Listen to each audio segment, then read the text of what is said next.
good to go. All right. Yay! Welcome Yay! to any and all who are joining us live or are watching later on. Yeah. Sorry for spoilers. Sorry for spoilers. There's gonna be spoilers right off the bat. So be ready for that. But we'll get to the spoilery stuff eventually, anyways. So you guys will learn what the fuck is happening in our D&D campaign that we like to call Love Over Glory, aka Log. Welcome to our TED Talk, everyone. Hey. Buckle up because this is gonna be a wild ride. And potentially a long one. And yeah, probably a very long ride as well. Let's see. I need to shrink this down a little bit. I don't need my stream thing to be that big. Should we do a quick personal introductions before we get into the character introductions? Yeah. Because I probably should have put the little socials banners up, but I did not. I'm a fool. No. Oh. That's alright. Jen, you want to start us off and then we'll go down the line? Alright. I'm Jen. That's me. I'm here. You can find my socials. Sorry. I don't know what's happening. You can find my socials as Raptor Ricky on Instagram and Twitter. Hello, I am Betsy, and you can find me on Instagram at BetsyXLee. I also play the character Macario. Oh, if you're wondering, I'm Heath and DM. Mostly DM. No, just DM. Not just DM. Hey! We said we were already gonna start off with spoilers. We said we were gonna start off with spoilers anyways. It's fine. Whatever. You yelled at me for having spoilers, and then Jen gets to drop the bomb, and no one says anything. No one says Society says I'm gay. Okay, anyways. Yes. We're going back Mean to Mean Green. Let me get the censor bar out of there now. Yeah. Alright. No face reveal for 7 yet, because canonically Still a bird. it hasn't happened. Canonically Nothing's bird. happened. Miguel? Miguel? Are you alive? Oh, my mic was muted. There you are. Yeah. Alright. There he is. You know what? Maybe that's a good thing. No, it's not. It's actually a bad thing. Okay, go ahead with It's your one of the intro. worst things. I'm Miguel. I play 7. And yeah. He's the best of the party. He keeps it together. That's me. You can find his socials in the tabs below. Yeah, totally. Yeah, definitely click on the button that says 7. You definitely should. It's like a life-changing experience. This is like cold. Shh! Don't blow Natalie. our cover. I play Jaren. I used to be half DM. Now I'm just Jaren. Dang, wonder what That's happened. Jaren. Damn. You can find my Jaren. socials. What the Nat? Instagram, Twitter. Just Jaren now. Just Jaren. Just Joe. Just Joey. Lonely. Just Joe. Lonely. Hello, I'm Shannon. I play as Sterling, and you guys can find me as Shenanigans Art pretty much everywhere, though you probably don't want to because I will blab nonstop about Log. Anyways, this is the second recap to our season 1 of our D&D campaign. If you have not watched the first recap, can I grab this link? Are you guys able to grab the... Oh, wait, never mind. I might be able to Yeah, you can kind of hover copy over it. link address. Let me see if it'll let me. It might not let me. It's not gonna let me. I'm gonna put no links. If any of you guys are able to put the link on in there, feel free to. It is also pinned in my own Discord server. So if you're in my Discord server, it should be pinned in the log and OC corner.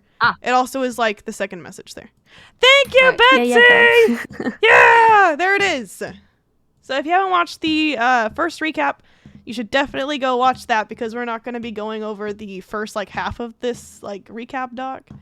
But Yeah, we'll start off with quick character introductions. We have this little blurb at the oh my god, you can't see my cursor. That's fine. Oh no, wait, This is yes you fine. can. I have to click on it. It's fine. We got it. So we have this little the little cursor's over here on the side confused. I see all of your guys' names popping up because you're looking at the dog. Yeah. We have a very quick like little profile at the very beginning of the doc, but we now have little character intros. Oh my god, I'm trying to center it. Fuck, there we go. Yeah, we have these little character intros. Should we have each person read off theirs real quick, starting with Joan? Joan's first. I didn't put a specific order on these when I wrote them in. You just put them You in. threw him in there I just first. I just threw in their names just so I could get like the fonts and the colors and shit. Am I just reading the bio part, or am I reading Yeah. like? Oh, I mean, you could Paraphrase You if could you just want. say paraphrase, who's yeah. Jaren, Who's dude? who's What, Joan? what is Just a who's reminder. This, who's Joan. this redhead? Jaren is the himbo bard of the group. He keeps a lot to himself. But tries to be pretty optimistic and supportive about the group. He gets into spirals of self-doubt and anxiety, and ends up not being very bard and tucks himself to the sidelines a lot. He has kind of a crush on a certain party cleric, but Wow. he doesn't quite grasp his feelings and mistakes a lot of it for like friendship and camaraderie and stuff. He used to share his body with Heath through the lucky coin around his neck. Dang. Dang, What I a wonder wow. what What a happened. boy. Read it, but I know. I wonder what I happened. wonder what happened. Whoa, spoilers. Spoilers. See, there's spoilers in the first fucking page. I changed it, but you guys already said the spoilers, so I can keep going. Yeah, it's fine. All right, Oh. who is Makaria? Hello. Makari is like a troll wizard who's studying necromancy. She's kind of new to the surface world, so she's just kind of like brushing off all of her past upbringings. So she's pretty aggressive and kind of evil, but you know she means well to people she finds useful. And to the party, she can be untrustworthy, and she's basically using them for money. Oh and I love it. she likes bloodshed, money, food, parties, and normally she's the one that may lead the party or like keep them going forward in the group. So yeah, she's not really in for the love part of the love over glory, and she's mostly in for the glory. Yeah, and she's also asexual, so not There you go. interested in anybody. Ooh.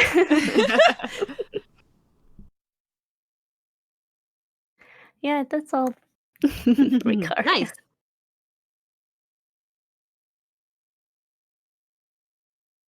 All right, who wants to do a Cyril recap since we don't have Lily here? I can do it. All right, go for it. Cyril is our ranger of the group. She is also kind of like the mom of the group. She's the oldest at 472 years. Sheesh. Sheesh. Old lady. That is true. And has kind of joined this this group of adventurers on a bit of a whim. She um she doesn't have a lot of self-preservation left in her because she has recently lost her. Oh, not too recently. It's like 50 years ago, right? Yeah, it's been a while. Yeah, she lost her husband, and yeah, she usually, even though she doesn't care for herself a lot, she is usually pretty cool, and calm-headed in comparison to the other members in the group. Yep, True. true that. Imagine being stoic.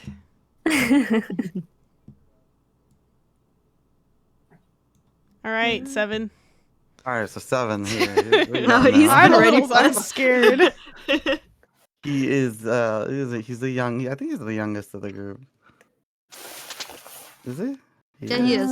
Yeah. He's the Yeah, baby. I mean, Oh, we're okay. very close. Either him or Zoe. Zoe. Oh, Yeah. Zoe's the youngest. My gosh. Oh yeah. Mentally, right. he's the youngest. Yeah, mentally no, he mentally, is. he he's the acts the best. he acts like he's the youngest. Mentally, he's the best part of the party. Not even mentally. It's just a truth. He keeps it together. No. You know, he's a little silly.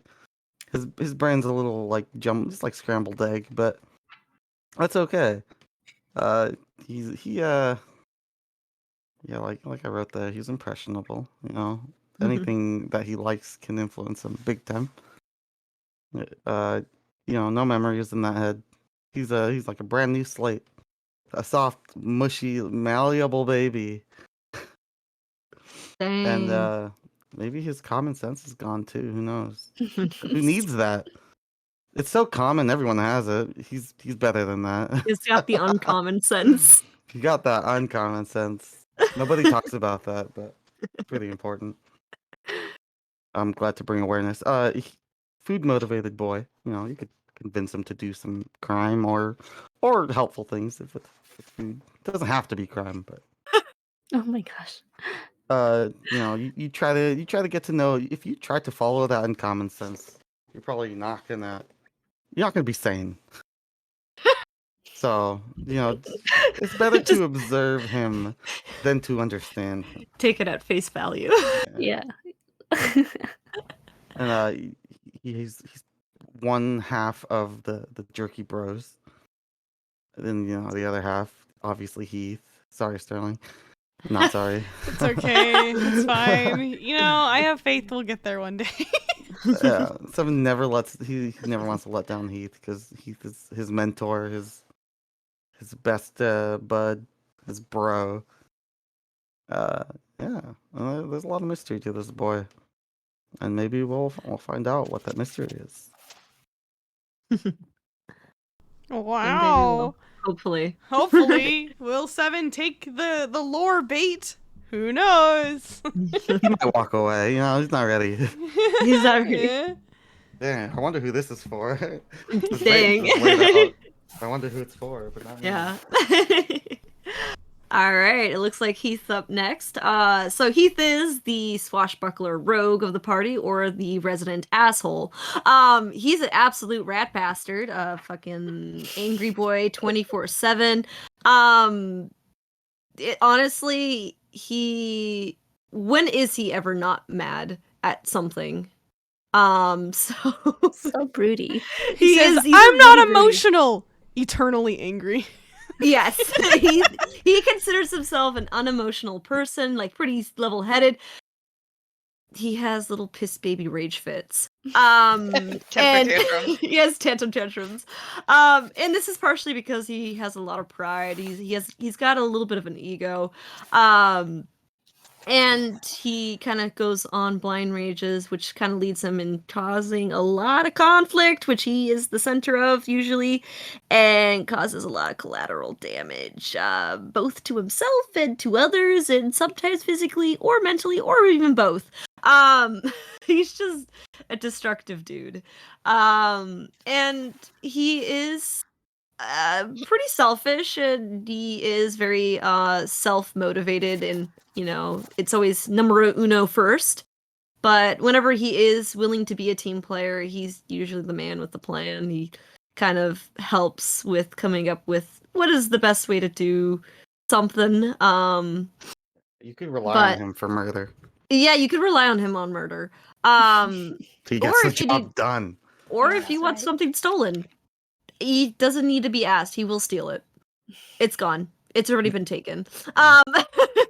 So, I mean, Heath is not a very easy person to get along with, and which kind of ostracizes himself. But with a little bit of bugging him and putting him on timeout, maybe he'll turn around. Maybe he actually does care. Who knows? Does he care? Does he care? Who will know? And if you are curious, he is Arrow Ace. He actually believes love is false. It does not exist. It's for idiots. Well, damn. Yeah. Yeah. Yeah, try getting with him now, Sterling. Yeah. Healing will never be canon. Sorry, guys. Sorry, folks. No healing. or lest Shot down. maybe there's a chance. I'm kidding. Would anybody like to volunteer to do Zoe? Since Miata's not here. Yeah, I can do Zoe. Wait, I see her. What? Miata. Miata. Is she here? We Yeah. have a bot in the chat. I see her. Yeah. Oh yeah, we do. Yeah. I'll grab. What you Grab see her? bot. I see her I at the see her. dock. Her little her little dock. Kind of tab. Oh, the tab. I mean, it might just Yeah. be open though. Yeah, it might just be open. I'll get the Uh, bot out of here if one of you guys want. All right. I mean, I can go for it. Zoe is the water genasi druid of the party.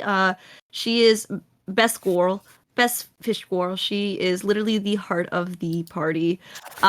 She keeps everybody. She is the Seriously. love. Yeah, she is like the love, the heart. She keeps everybody together, and actually prevents the party from infighting.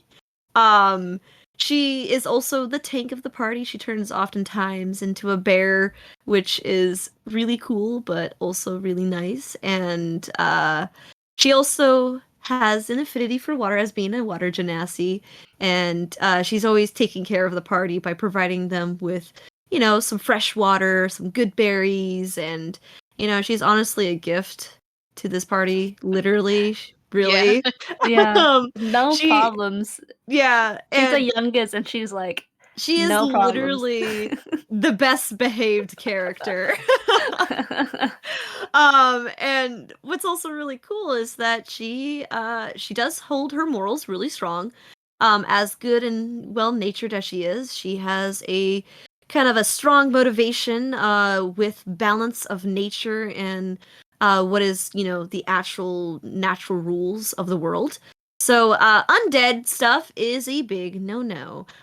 She really has no tolerance for that kind of stuff, and that's when her sweet nature turns to be more of a stern, unmoving force of, pardon my words, nature.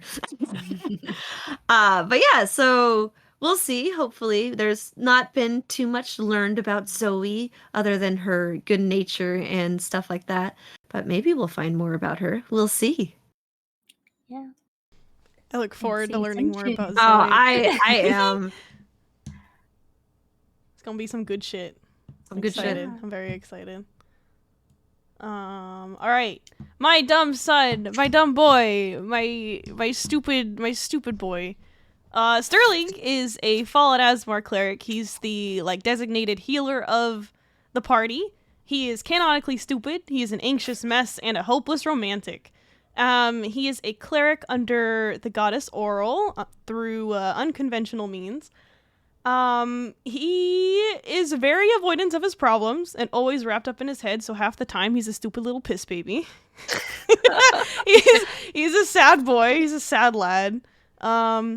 But he really, really wants to be a good guy. He has a bad habit of kind of fucking things up. He always rolls low, and he every now and then will friendly fire.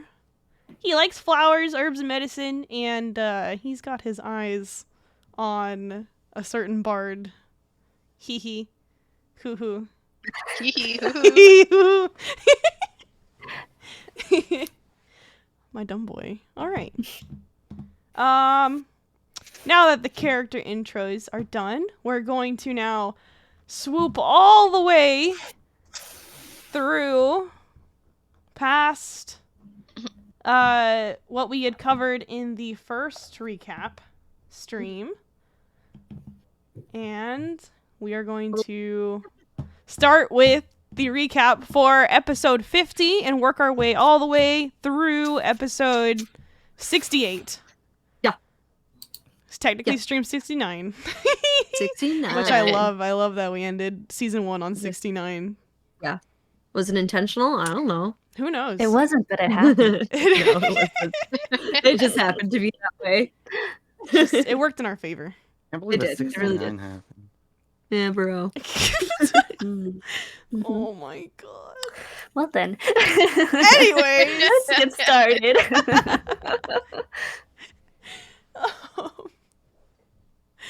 Let's see. Am I starting off the first If chunk? you want. If you want. I'm assuming we're just gonna read through everything, yeah? Yeah, we can pretty much read through it. Alrighty. Where we last left off, on episode 50, Yeah, At what's the your start of reading it? level? my reading level's pretty fucking low. So this is fine. Let's see. As everyone is finishing up with their purchases from the traveling salesman. That's right, there was the traveling salesman that had a bunch of very sketchy stuff. He was kind of a con man. Absolutely. This was in Vandalin. Yeah. you all this was a bought some Vandalin. things. Yeah. Sterling got courtyard. strangled by a corset. Makaria got a wand. Very got a wand. Oh yes, the one Yeah. that I only wand used of- once. she went, nice, a wand. Wait, I don't. I was like, Oh. wait a minute, it's not doing what I wanted to do. Seven got some glasses. He did. He got the glasses of hindsight, which did they even do anything? No. Yes, it's No. in here. It's in here. Read It's like, hey, Is it in here? I think you're Yeah, it's doing 15. Oh, it it is. right. You're Yeah. right. Okay. So as everyone is Okay. finishing up with their purchases from the traveling salesman, Zoe mentions that Seven still smells weirdly like a human, though they peg it on Seven having stolen some other human's clothes like how he did Sterling's. Seven remarks that Sterling still owes him for stealing his clothes. Seven, Sterling, and Zoe try Seven's new glasses of hindsight. It acts as clown mirrors, making everyone look silly-shaped. Heath refuses to try them on, though. They try to get him to try them on. He said no. He doesn't want to look stupid. He's got his edgy, mysterious aesthetic to uphold. He really Yeah. does. He does. Let's see. When they get back to the inn, they find Nundro and Gundren discussing the layout of Wave Echo Cave. Heath butts in to tell them to drop the idea of going back to the cave, saying that it's way too dangerous and that they're in over their heads. Heath uses his crazy intimidation in Dwarven on Gundren and makes him storm off angrily to his room as the rest of the party joins the table for a meal. You know, it's funny. Huh. He's a short lad. He's a short lad as in Jaren's body. That's true. Is in Jaren's body, is he taller than Nundro and Gundren? Yeah, he still Probably. Yeah. is. That's Yeah. hilarious. He's towering over them menacingly. Let's see. So when they all settle into the table, Nundro tells them about a nearby beach just a few days' trip west. Heath mentions that, oh fuck. I'm losing my spot on here. Don't worry Familiar with about the it. Mentions that ocean? he's familiar with the ocean, and the party sort of questions him about what it's like at the beach. Most of the party turn in for the night, but Seven and Heath stay in the lobby scheming how to make Barthen the town's laughingstock. Seven suggests public execution, which is overheard by Pip. Pip was the son of the innkeeper, The right? innkeeper. Yes. Yeah. Yes. Pip was great. He's a funny little kid. Heath pitches giving him a barf-related nickname, like Barfin. Barfin? Barthin? Barfin? Get it? Barf Haha. on. Barf. Haha. Barf on. And Seven pulls out his rancid wolf pelt. Puts some of the juice from it into a bottle. He like Yeah. he did the where you like wring a towel. Yeah, he did that with Yeah. He rang it into a Yeah. bottle. Ugh. And And I think he still has it, right? Yeah. still has He it. during the beach arc, he takes it out for a moment, but he puts it back in. So I think he actually still has He it. lost the wolf pelt. Yeah. He Yeah. chucked the wolf Yeah. pelt, Yeah, and he got was rid of that. debating chucking the bottle, but he ended up keeping the bottle from like at that point. So I don't know if he got rid of it later or not. Ugh. Gross. So he's got a nice soda bottle of soda. It's probably Yum. fizzy. Rancid. Rancid soda. Yeah, you open that thing and it hisses. Paying. So gross. Ugh. Okay. Let's see. Heath finally turns in for the night, saying that that's enough planning for now. Seven continues drawing up his own plans. I put that in quotation marks because they're mostly just scribbles. While Pip gives him ideas of fire, explosions, and whatever he's working on rebuilding itself. Seven decides to call it a night, first going into Makaria's room, which Makaria eventually like shoves him out of the room. Yeah. And then he Like- goes into Sterling's room. Both of them being like, "What are you doing, Seven?" Get out. Yeah, both of them are like, bro, this is not your room. Get out. Get out. Get out! Seven claims that both of those rooms were his. Then he finally goes back to his own room. As Heath drifts to sleep that night, he feels a familiar presence. He comes to consciousness in his own dreamscape to see the figure of a woman sitting on the docks who invites him to sit with her. He hesitates, but begrudgingly takes a seat by her side. Who is this mysterious woman? Who knows? I forgot to scroll down. Sorry, guys. You guys can follow along on stream as I'm reading this horribly. No, you're doing great. I'm trying to do the best I can. Let's see. She tells him. That says her. Yeah. Man, I tell She tells him. She tells him that she has a reward for him. A reward for being so good recently. He opens his eyes and discovers that he's in his own body. His hands are his own, his hair is his own, and he can feel his treasured bandana on his head. He even looks in his dagger at his reflection just to make sure if this is real. Oh, no, wait. I skipped a line. Fuck. Just to make sure. And sure enough, it's his own body. He's in shock, but so relieved. He questions the woman if this is real, if he's really getting his own body back. She shrugs and says, "Why don't you show your new friends?" He hesitates a moment, but goes to open the door, and when he does, his eyes open once more.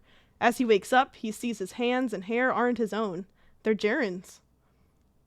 He can hear the woman's giddy laughter slowly echo away as he's consumed in anger. He starts chucking the room's furniture against the wall as he yells profanities, waking the rest of the party up with all the ruckus. This is where he does his little piss baby tantrum. He's not emotional. Exactly. He's Totally not. Totally not. only A raging kid. only rage. Only rage. That's his only emotion. Yeah. Rage. He's so angry. He's He is a angry. very angry boy. Angry Yeah. little lad. Yeah. Let's see. Sterling and Makaria try to talk to him, but Heath is too deep in a fit of rage and throws a drawer at Sterling. And when Sterling tries to grapple him, he throws Sterling too. He rolled really high on that. Yeah, he did. Makaria ends up casting Levitate on Heath so that he's centered in the air in the room, so he can't touch anything or throw anything. He's causing They like pretty much property using the- damage. He is. It's like grabbing a puppy by the scruff. Yeah, pretty much. It's like, I'm not paying for this. Without anything to focus his anger on, Heath starts crying as he's flailing in the air. They try to get some answers out of him, but he just keeps saying he's gonna kill some lady and angrily tells Makaria to put him down. Let's see. As Heath reaches for his daggers, Makaria decides it's not worth it and sets him down. And when that happens, Heath immediately grabs a chair and throws it through the window, so it goes crashing through the window and shattering the glass. I feel bad if there was any like pedestrians outside. They just get fucking a hit with a chair. You know, you guys came back to Death by Phandalin and there was chair. some guy like who was like on crutches and like they're like, wait, how did that happen? Oh, a chair just flew out of the way. The It chairs are was falling wild. from the sky. The sky is falling. He has a fear of chairs now. Heath Oh traumatized him. no. Oh my goodness. I bet it was Barthen. It was probably Barthen. It's probably Barthen. Let's see. Where did I already lost my spot again? Yeah, so through the chair. Makaria's like, it's not worth it, so she goes back to her room. Yeah. Not my problem. He says, nah, this is too much. Too much for me. Sterling tries to grapple Heath again, but fails. Cyril manages to use her like bear wrestling skills and holds Heath down. But Heath, still seeing red, stabs Cyril twice. He's a wily little bastard. Wily. Oh my god. Man. Zoe turns into a giant octopus to restrain the little temper tantrum this baby. I forgot it right there. Oh my god. Sterling casts calm emotions on Heath so they can talk about what set him off. He says he'll talk if they let him go, and they do just that. He says that it was a bad dream caused by a goddess. He pissed off. He says all celestials are the same, and Makaria feels this. Oh wait, Makaria came back at some point. Yeah. I forgot to put that just in. to check up on them at the end of their fight. Yeah, Well, she she's just heard that stepped there was away. some noises going, like, she didn't hear as much more violence happening, so she went, Yeah. maybe calm down.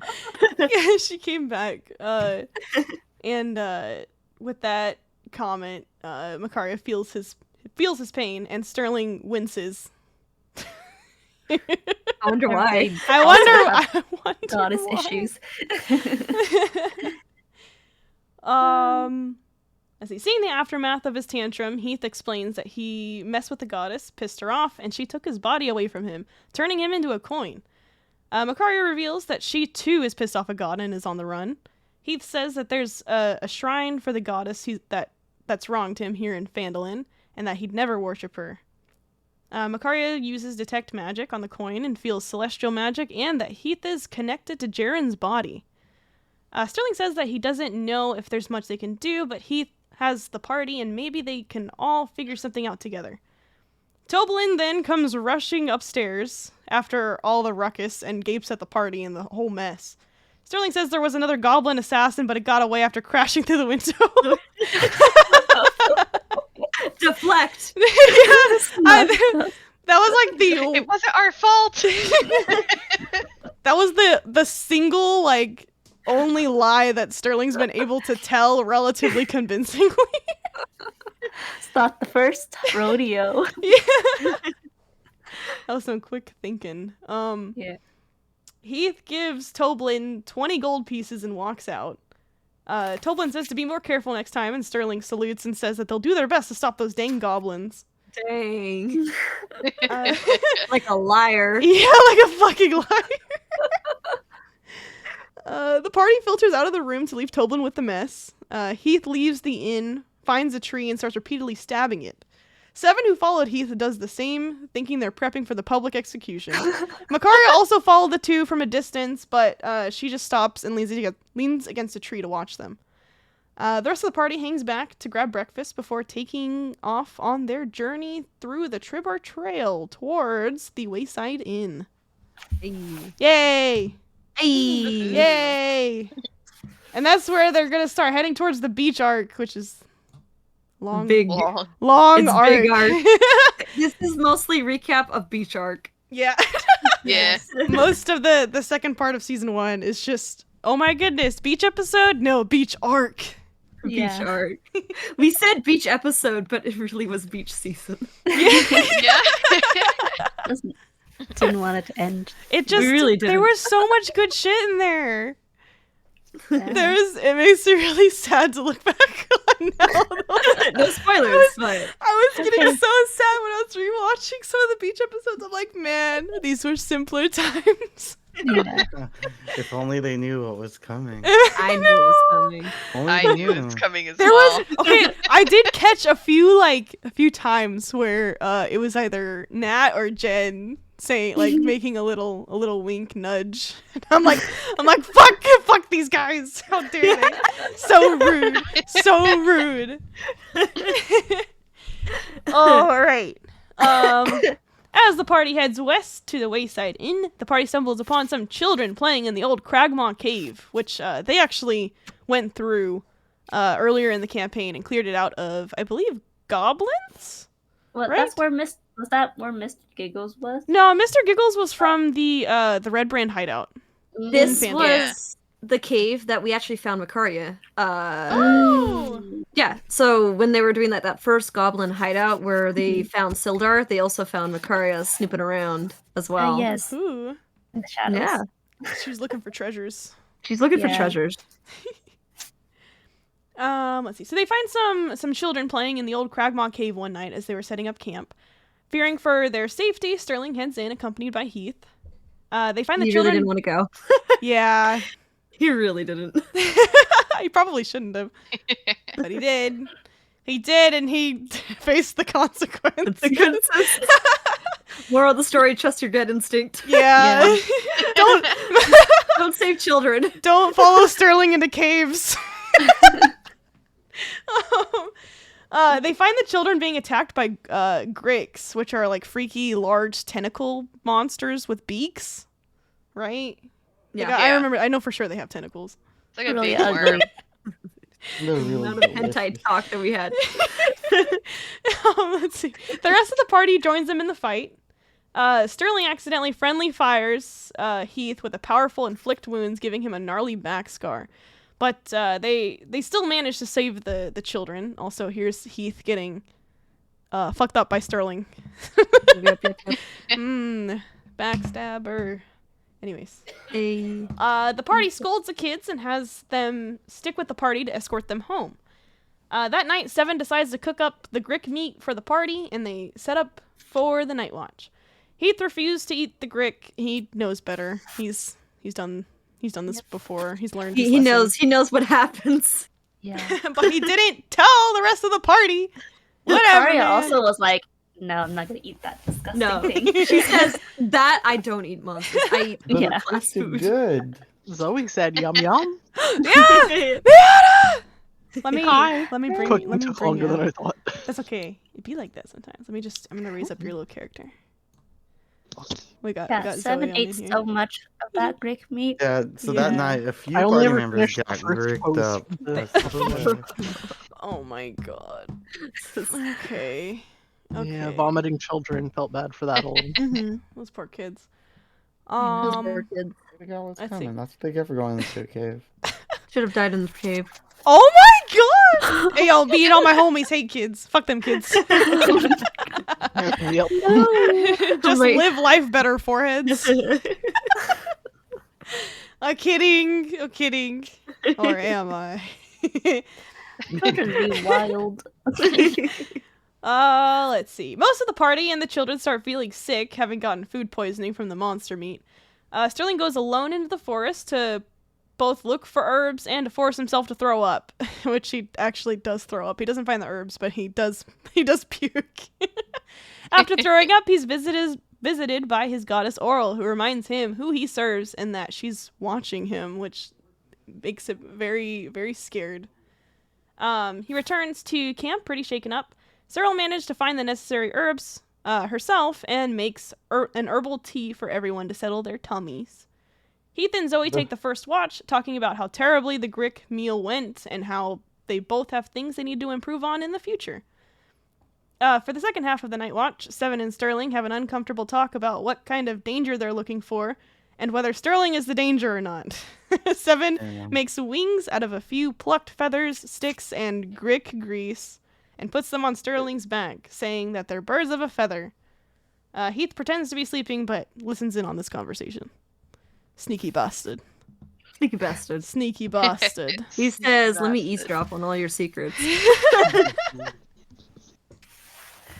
And now we're getting into episode 52. Beach episode. Beach. We finally Just get to the beach. beach. Yeah. And Beach we're only time. at beach. Beach time. Look at their swimsuits. They Like, look what a s- fashion disaster Sterling is. He's It's great though. Someday Someday I'll finish the piece again. Someday. Yeah. Sterling didn't. He dressed for not to impress. He dressed for comfortability. He dressed to hide. He dressed. Is Yeah, that he did dress to comfortable, hide. though? For him, it lessens his stress. That's pretty comfy. And All right. Do we want to switch up? sure, when do you guys want to? Who wants to take the next round? Who wants to take the next round? I can do it, I guess. All right. So, Wayside Beach. As the party continues their travels, the children are entertained by Zoe's hair and sharp teeth. They finally reach Wayside Inn and meet the innkeeper, Quinny, and book 2 rooms for their trip. One for the boys and one for the girls. They kind of split into 2 rooms, 3, one room, 3 in another, right? Yeah. Mhm. They settle their stuffs in their rooms and head out to the stalls along the streets. They first buy beach attire, and Makaria, absolutely thriving as a fashionista, she bought like the most expensive thing. 'Cause they were was so like, good. it's seal skin, they're like hot fashion. Okay. And she went, "Oh, so it's good quality." Yeah. Amazing. And then she started like sales pitching for that man. She really was. It was so good to see. And Heath goes for simple shorts. Cyril gets like a sporty swimwear, and Sterling becomes a fashion disaster. Poor boy. Poor boy.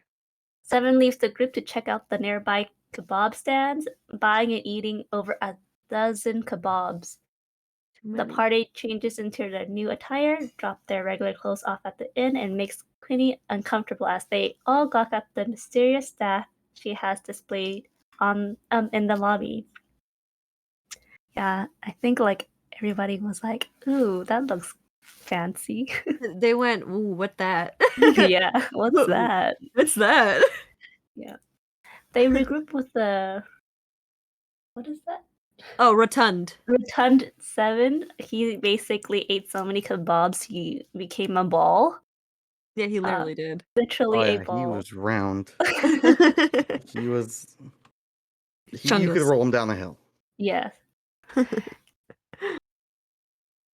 And we also got a free watermelon from the fruit stand being run by one of the children's mom because we saved her kids. Stupid kid. Yep, from the caves. Hey, yo, fuck them kids. Sorry. Yes. And then after that, we headed to the beach. At the beach, After Zoe goes exploring. diving, finding debris and wreckage along the shore, pocketing some silverware. He finds a secret cove where the party sets up their own little hangout spot, and Sterling builds a San Cragmore castle. Mm-hmm. Yeah, that's the only Wow. like castle that he's seen. So he does the Cragmont castle before it got blown up, you know. Yeah. And he does surprisingly well. He rolled really fucking high to make that sandcastle. It's a really nice sandcastle. My boy's so creative. I'm so proud. I'm so proud of my First- dumb first I'm cat. so sorry. And Zoe just shaped water to carve a silopod into the sand. Oh, that's cute. Makara enjoys some shaved ice, and Heath accidentally takes a big swig of brandy from Seven's brandy skin and kicks Seven in the gut. He hated it. He said it tastes horrible. Oh yeah, that was his alcohol. He had Yeah. alcohol. Oh, jeez. And then from the cake, Seven peeks on Heath because he was so full, and Oh gosh, yeah, he pukes on Heath and Sterling's sandcastle. It projectile vomited. He There's a did. lot of pressure built up in It that belly. was so gross. Yeah. He was so round and rotund. Ugh. Oh, 7? Yeah. Yeah. Yeah. Okay. Well, after being thrown up Vomited. on, Heath goes into like an angry fit. So Sterling and Cyril had to throw a very violent Heath into the ocean. As one does. Cool yes, off, that's bro. one does to cool off the angry Heath. Heath dashes back to try to strangle Seven, but Seven brings out his mace of terror and swings at Heath, landing a hit and making Heath afraid of him temporarily, which is rare. Oh. Seven lays down in the vomity sand and makes a sand angel. That's so gross. So gross. Dude, he literally rolled in it. He's so Ew. nasty. Yeah. Oh. And then Sterling throws Seven into the water to wash him off because he was covered in sand and puke. Ugh. Blech. After he shakes off the fear, he walks back into the ocean to angry sulk. Yeah.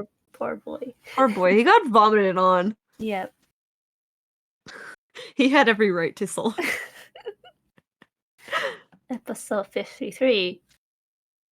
So the night episode 53 picks up during the nightfall.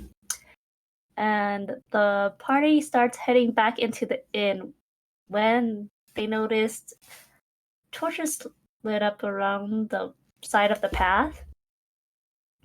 And a host calls out to them to try to test their courage. This is the test of courage episode. Yeah! Yeah. We all get to find out what we each other did.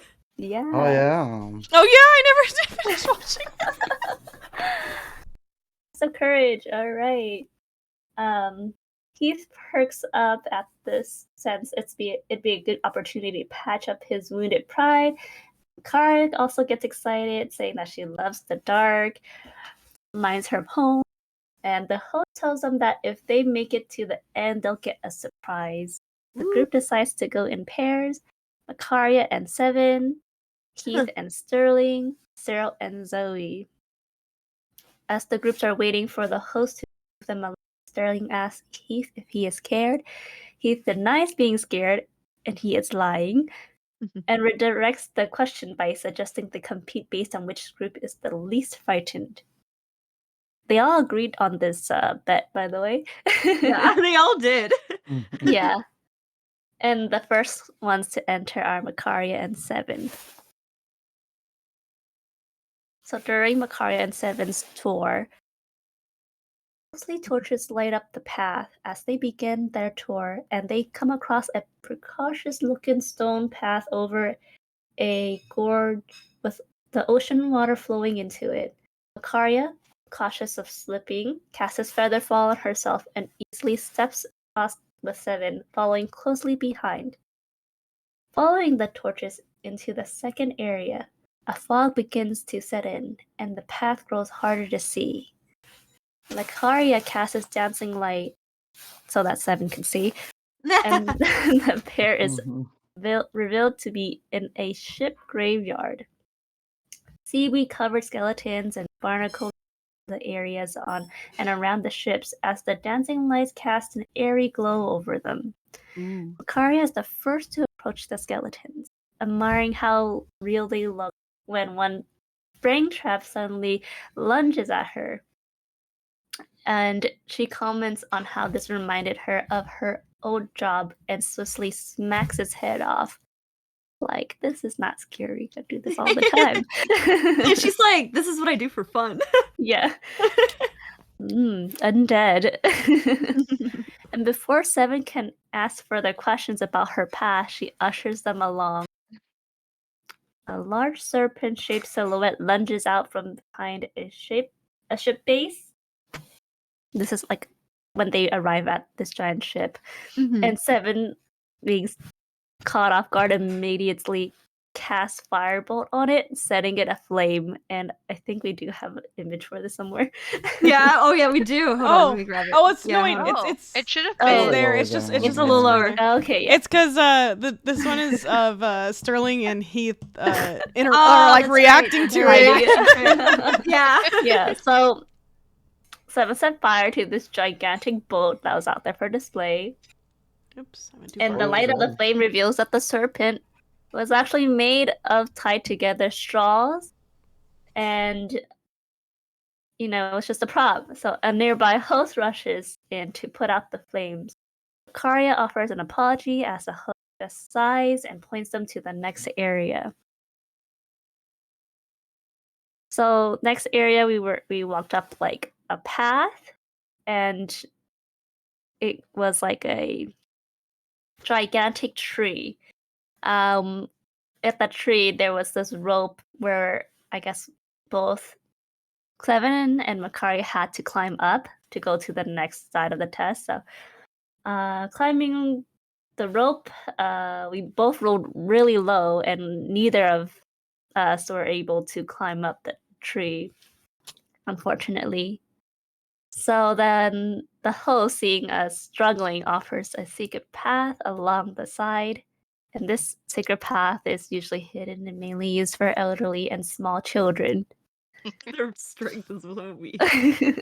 And to be fair, Seven is like a small child. He Okay. is a child. Ricard just needs to make sure he's being not rowdy. Yes. So once we've taken the hidden path, at the top of the crow's nest, there we are met with 2 zip lines. And then that ends at the start of the cave. So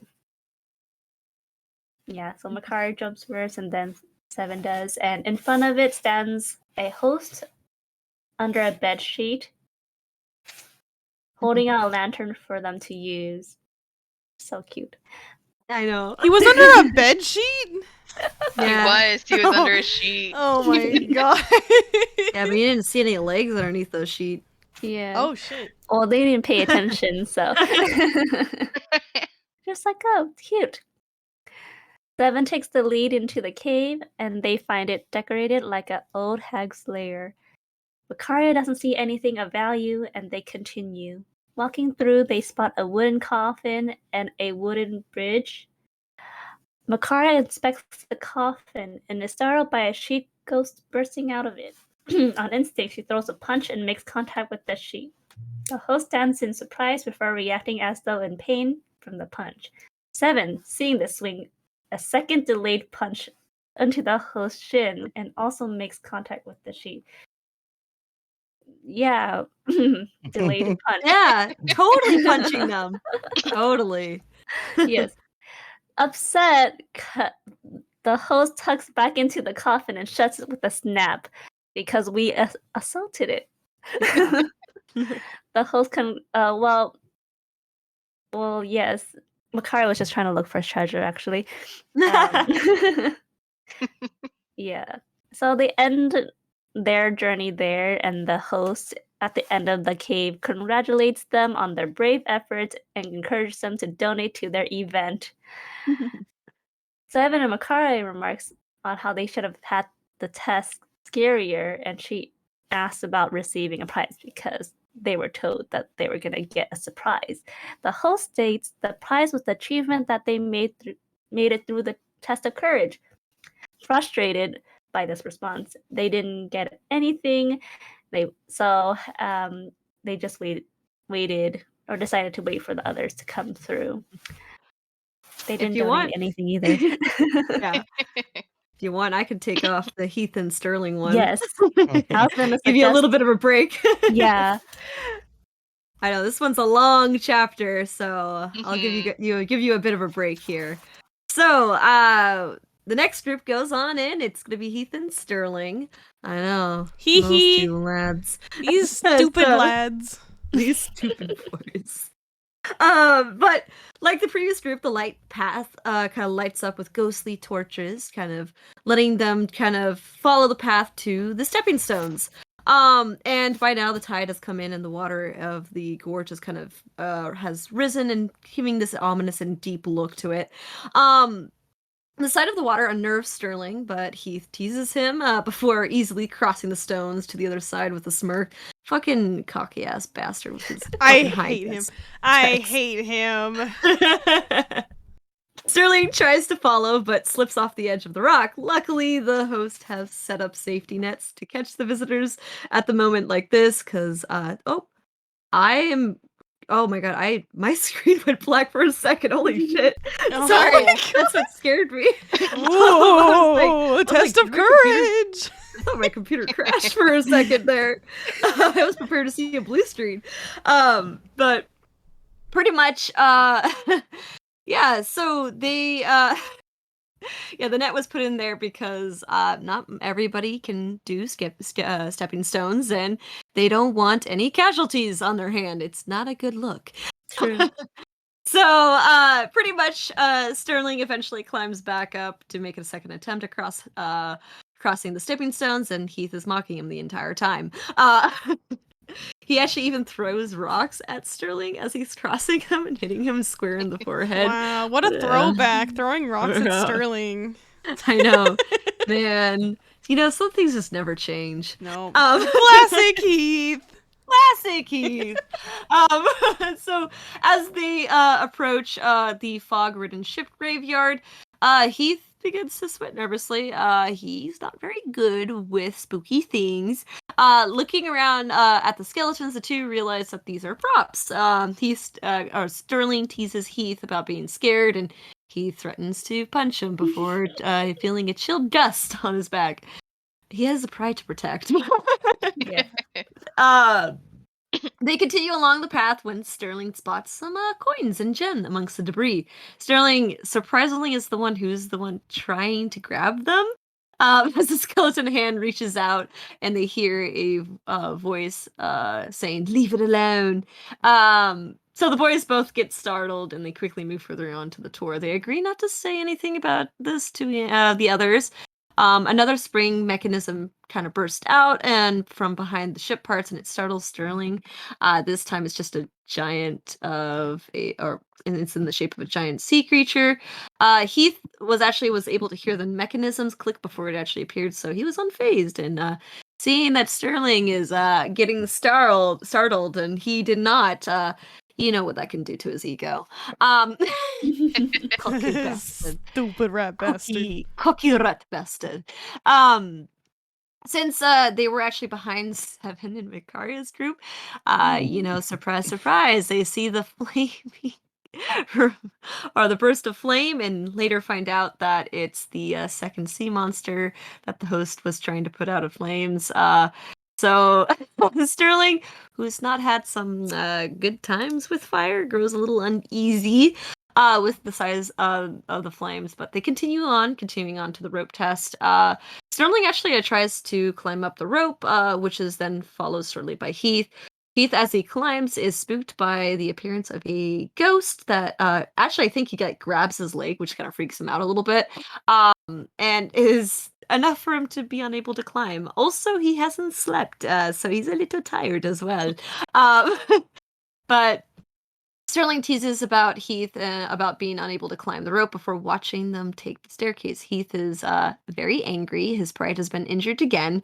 This is a pendulum of his pride. The two use the zip lines and are greeted by the same host in the bedsheet, offering them lanterns. They admire the props, and Sterling laughs at the silliness of the items. As they near the coffin, they hear a crack, and Sterling encourages Heath to go check it out. They both are startled by the sheet ghost bursting out of the coffin, but Heath plays it off like, wasn't nothing. Crossing the bridge, Sterling almost falls through, and but they're able to complete the test.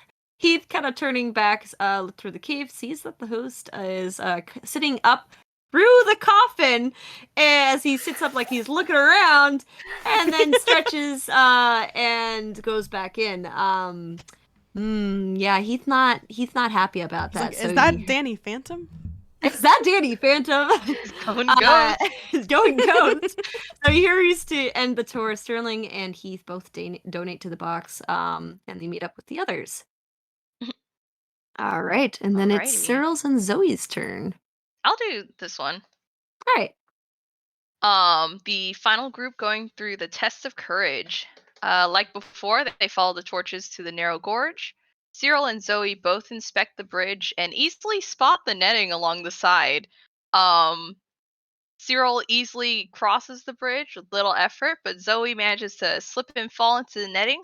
But with a second attempt, she quickly makes it across. Entering the dense fog of the second area, the two of them are greeted by the harrowing shadows of the ship graveyard, but are more entertained than startled when it came to the spring set props. As the skeletons and beasts jump out at them, Cyril and Zoe react more like, "Oh, you got me," and "Whoa!" They were not phased at all.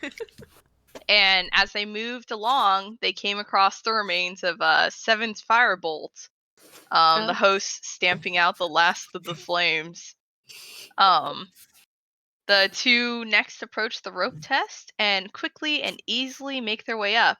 Cyril also feels as though something had grasped her leg as she started to climb, but she paid it little to no attention. She thought it was like some sort of cloth or something. As they reach the top, they comment on how complex the test is. They were surprised that it was like bigger than they thought. They zipline down, and as Cyril is ziplining, she thinks she sees someone staring at her from the rocks as she slides past. Zoe doesn't notice and even laughs on her descent with the zipline. She's having fun. Yes. The sheet ghost host hands them their lanterns and they continue into the cave. Zoe and Cyril enjoy how big the test of courage is and admire the decorations of the hag's lair. And they even chuckle at the sound of the hag as they continue forward. Cyril looks closer at the bone decorations when they begin to rattle and a voice rumbles through the cave saying, "Leave now, you're not welcome here." Cyril, unfazed by the ominous threat, shrugs and continues with Zoe. They pass the coffin, which causes the host to jump out at them, and it this time causes Zoe to jump. She too instinctively charges at the host in surprise, and the host reacts as though in pain before swiftly shutting the coffin once more. The two apologize for the trouble and then swiftly cross the bridge to the end of the test. They are also congratulated on their bravery, and Cyril generously donates 5 gold to the event. Surprised and grateful for such a generous donation, the host gives her a hand-carved talisman as thanks and to meet up with Heath and Sterling. By now, the group gathers around. Makaria and Seven earlier had gone to go get more kebabs. So the group had left to go gather around with them around the vendor area. And Makaria states that she was upset that she didn't get a prize at the end of the test. And Sterling and Heath realized they didn't get one either. When Cyril shows off the driftwood talisman that she got, Makaria calms down, realizing they only gave out trash as a prize. Classic Makaria. Classic Makaria. Like stuff they pick up from the ground. She says, like, no wonder they're giving out for free. It's trash. Yeah. Not realizing they paid 5 gold. Yeah, exactly. After finishing up the test of courage, the party heads back to the inn and discusses who actually won the bet.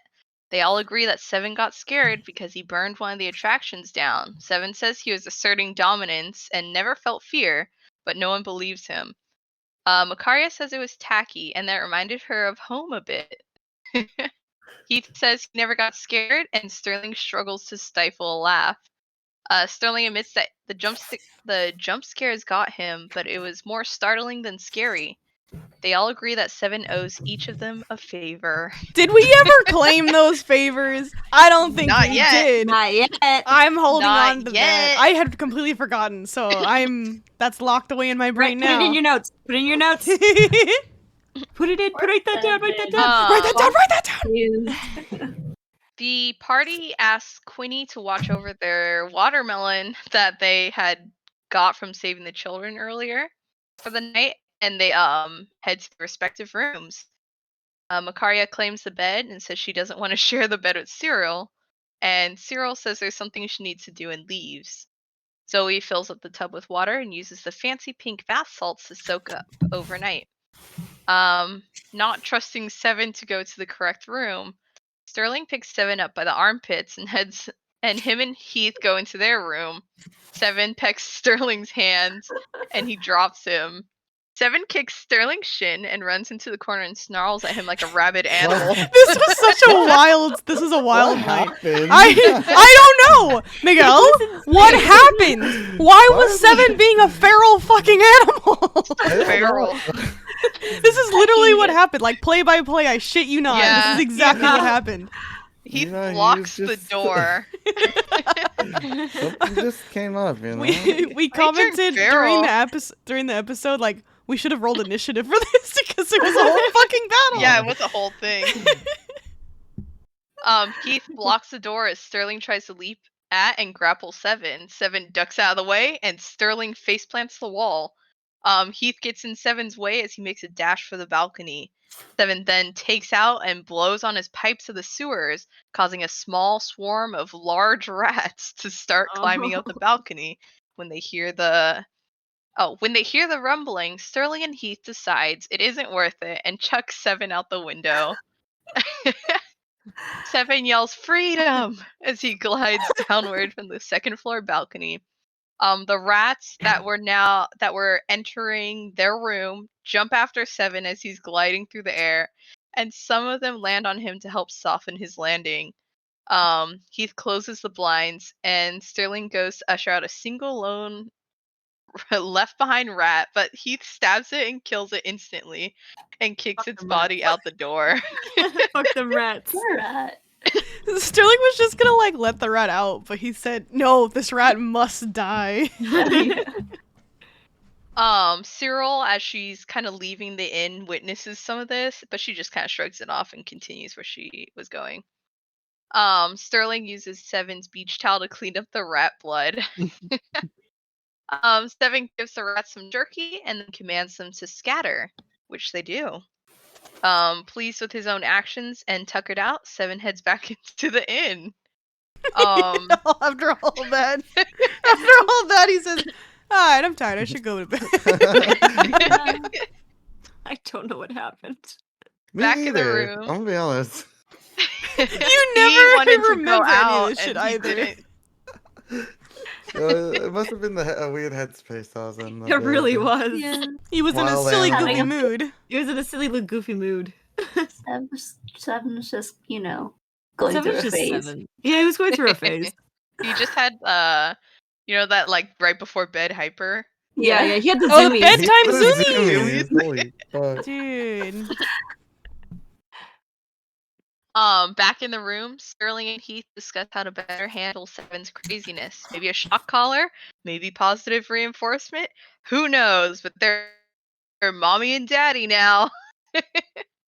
These two boys are exhausted from parenting. Heath sits down to sharpen his daggers as Sterling settles down to sleep. Once Seven is back in the inn, he asks Quinny about the staff that's on display. She tells him that her grandfather was a sorcerer who risked his life to save the town from a tsunami. The staff was the last thing standing after he disappeared. He used to use this dream staff to help his wife sleep when she was having nightmares. Seven says his party could use it, and Quinny gets suspicious. Quinny gives him some candies and then gives him directions back to his room. But when he gets there, the door is locked. Sterling lets him in, and Seven slam dunks a still wrapped candy into Sterling's mouth. Keith presents an ultimatum: Jerky Bros or the rats. This is when he was trying to this get is the when right. he was- Yeah, yes, the pipe. yes. The pipes What's of the pipes? He wants Heath the wants pipe. the pipes of the sewers, and Seven didn't want to give them, and that's when he said, "It's either Jerky Bros or the rats." And he holds out his hand and says, "Gib." Canon. It's canon. He said Gib. He said, "Gib." Gib. Seven says, "Let me think on it for a day," which Heath is like, "Okay," and he falls asleep as he ponders the ultimatum. Sterling also falls asleep. I believe this is when Heath steals the. Oh, he No, did no. steal. It was No, later. that was It a was little later. That was later. Oh, Yeah. okay. It's somewhere in the notes at some point. I wrote it down. I remember at the time that at the plane, Heath was thinking about it still was Seven's decision. He needed to learn it and think about it on his own. He wasn't going to just straight up steal it right away. Dang. Yeah, Not right fucking away. parenting, bro. Damn, parenting. Father Yeah. of the Heath, year. daddy. Apparently. Father of the year. Daddy. Father of the year. Yeah, he should have. Yeah, he Number went to go one get dad. some milk. He went to go You get should- some milk. No, mug in we front haven't of gone him. there yet. Shut up. Shut your fucking mouth. The mug in front of Heath should say number one dad. Yeah, It should. for one- Number one dad who went to get milk. It's full of milk. When the milk is empty, oh. Uh-oh. Oh, Uh-oh. Ooh, my no. milk. We're out of Finish milk. the mug. Do we have a fucking milk meter? Yeah, a little milk meter. Dang, Heath has a milk meter? Bro. Oh my gosh. When it drops, he leaves to go happening? get more milk. Is it a milk meter or a milkometer? Milkometer! That actually sounds kind Depends of on cool. Depends Yeah, on it which country you're does. from. Okay. Back to. Alrighty. back to Heath leaves the inn, sits on the rocks on the beach, and stares at the ocean all night. He starts to nod off because he hasn't. I don't think he's slept He's for haven't like. slept for like Days. 2 days. Yeah, 2 days at Yeah. this point. And stabs his own hand to keep himself awake as he starts to hear steps behind him. When he turns around to see who it is, he sees himself in His as in original like form. his normal body. Yeah, the original body. OG Heath. OG Heath. This Heath grins at him, and once again it is revealed that it's Tamora taunting him and asking him what his plan is now. Heath says that he's gonna get his body back and declares to make her pay for what she did, which she just laughs at and mocks him for. He doubles down and gives her one of his signature shit-eating grins, which causes her to get enraged, and immediately she gets in his face and threatens that she could do worse, she could do worse, and he needs to do better at staying awake next time. With that, Heath wakes up with blood dripping from his hand, and he chucks his dagger into the ocean in rage. And he starts throwing anything he can into the ocean, screaming profanities. Sounds familiar. Mhm. He's this piss little piss baby attack again. Yeah. Another temper tantrum. Hee hee. Didn't want to sleep because he's like, I Yeah. don't want to dream about. That's Yeah, goddess again. I know. Yeah, he fell asleep anyways. I know. After a while, he once again hears footsteps behind him, and he tenses up, thinking they're Tamora. But it turns out to be Cyril. She quietly sits up next to Heath, and she starts fishing.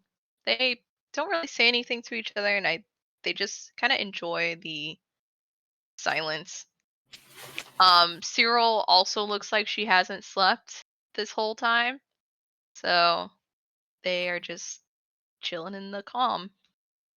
In the morning, the rest of the party, except Seven, meet up in the lobby and head out to look for Heath and Cyril.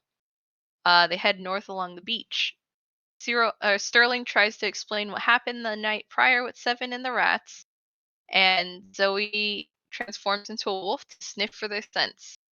Back at the inn, Seven finishes working on his secret project and heads out to get more kebabs. The party then finds Cyril cooking some fish over a fire with Heath sitting nearby. Makaria comments on how she didn't know Cyril could fish this well, and Cyril offers up some cooked fish. Keith grabs one but sits away from the party as everyone starts to chow down. Makaria and Sterling note that they can't remember the last time he slept. Sterling says he'll keep an eye on him when he notices a bit of blood on the rocks, and Makaria notices a wound on Heath's hand. Sterling asks if something happened and says if Heath's hurt, he could heal him, but Heath instead just hides his hand and refuses to respond. Sterling doesn't pry any further. Makaria complains that no one was manning the inn and its kitchen when they got up, and complimented Cyril's foresight for breakfast. She's like, that Yeah. was useful. How dare they not feed us at like 5 a.m. whenever everyone woke up? Yeah. She's like, no one was waiting on me. what kind of vacation resort is this? This ain't service. Makaria suggests that they eat the watermelon now, so they start heading back towards the inn, running into Seven at the kebab stand. They grab him and head back into the inn to ask Quinny for the melon. And then they notice the dream staff, which was before out in the open on display, is now encased in glass. Sterling and Cyril effortlessly carry the watermelon together as Zoe finds the perfect spot on the beach to set up. Heath trails behind the party as he's slowed down by his exhaustion. Heath Tired boy. then finds the perfect piece of driftwood to whack the watermelon and takes the first swing. As Heath is hitting the watermelon, his wound becomes more visible and worsens a bit as blood smears on the stick. Sterling notices and quietly casts Healing Word on Heath.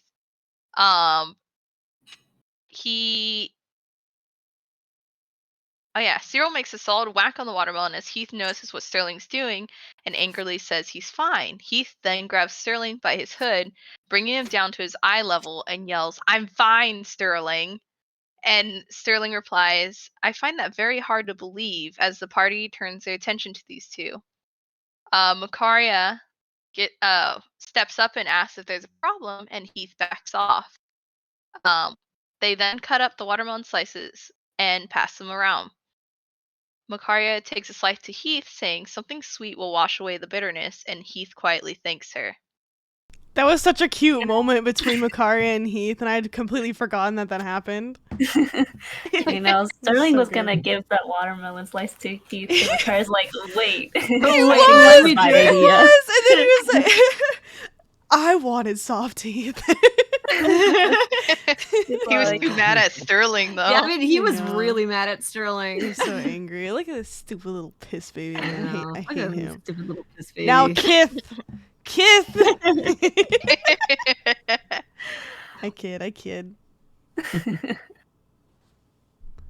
All right. Okay. Do you want me to keep reading, or? Does anyone else to take If over? Someone wants to take over. I could take over. Oh, do you wanna do Yeah, you you wanna see take the over? line? All right. You see the line? That's in all caps there. I could take over. Okay, go take Yeah. over. Take the I reins. can take over. All right. So, after all these things have happened, anyway. We're on 55, right? Just making sure. Mhm. Yeah. Yeah. So, Dang, yeah, imagine the party, not following a line. Hey, I I'm am. kidding, I'm joking. I'm just teasing. I'm recovering my mental capacity right now, right? Dude, We're all running on so little sleep right now. Oh yeah. Yeah. It's a miracle that it's going this smoothly. I'm gonna be completely honest. Yeah, it really is. Alright, go ahead. All right. So, the party, they're eating up their watermelon slices, and Seven's over there trying to spit the seeds. Aims at Sterling's face. It's a good target. But he ends up just regurgitating them right onto the floor because, he don't got no lips. He has no lips, bro. He has no So- lips. How will he get a kiss?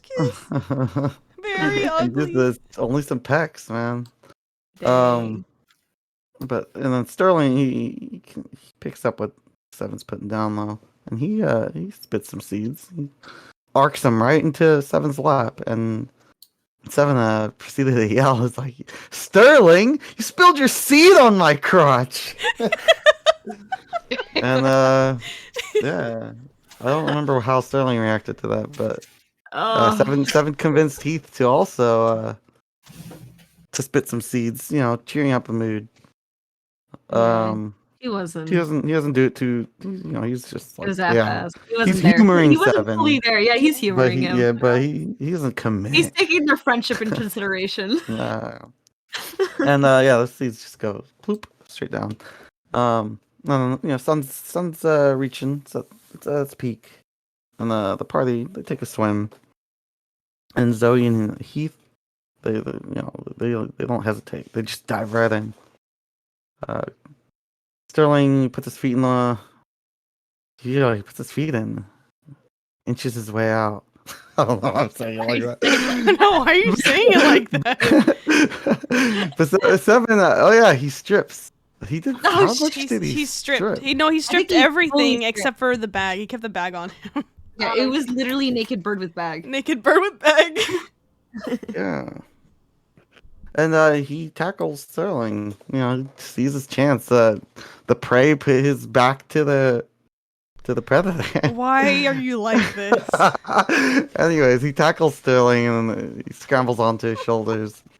And Sterling clearly he feels something. It's probably startles him, and he dunks himself into the water. Takes Seven along with him.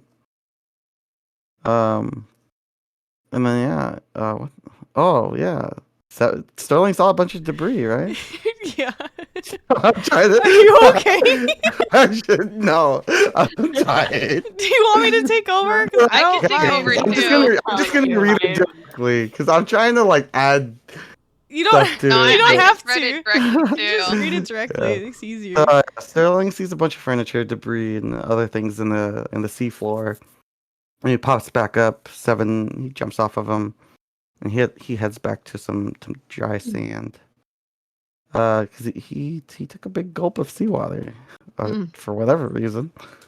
I don't know if anyone taught him. He got startled because Sterling didn't tell him he was gonna dip down. So then Oh, I think he had his mouth open, so went Yeah. and like took a whole gulp.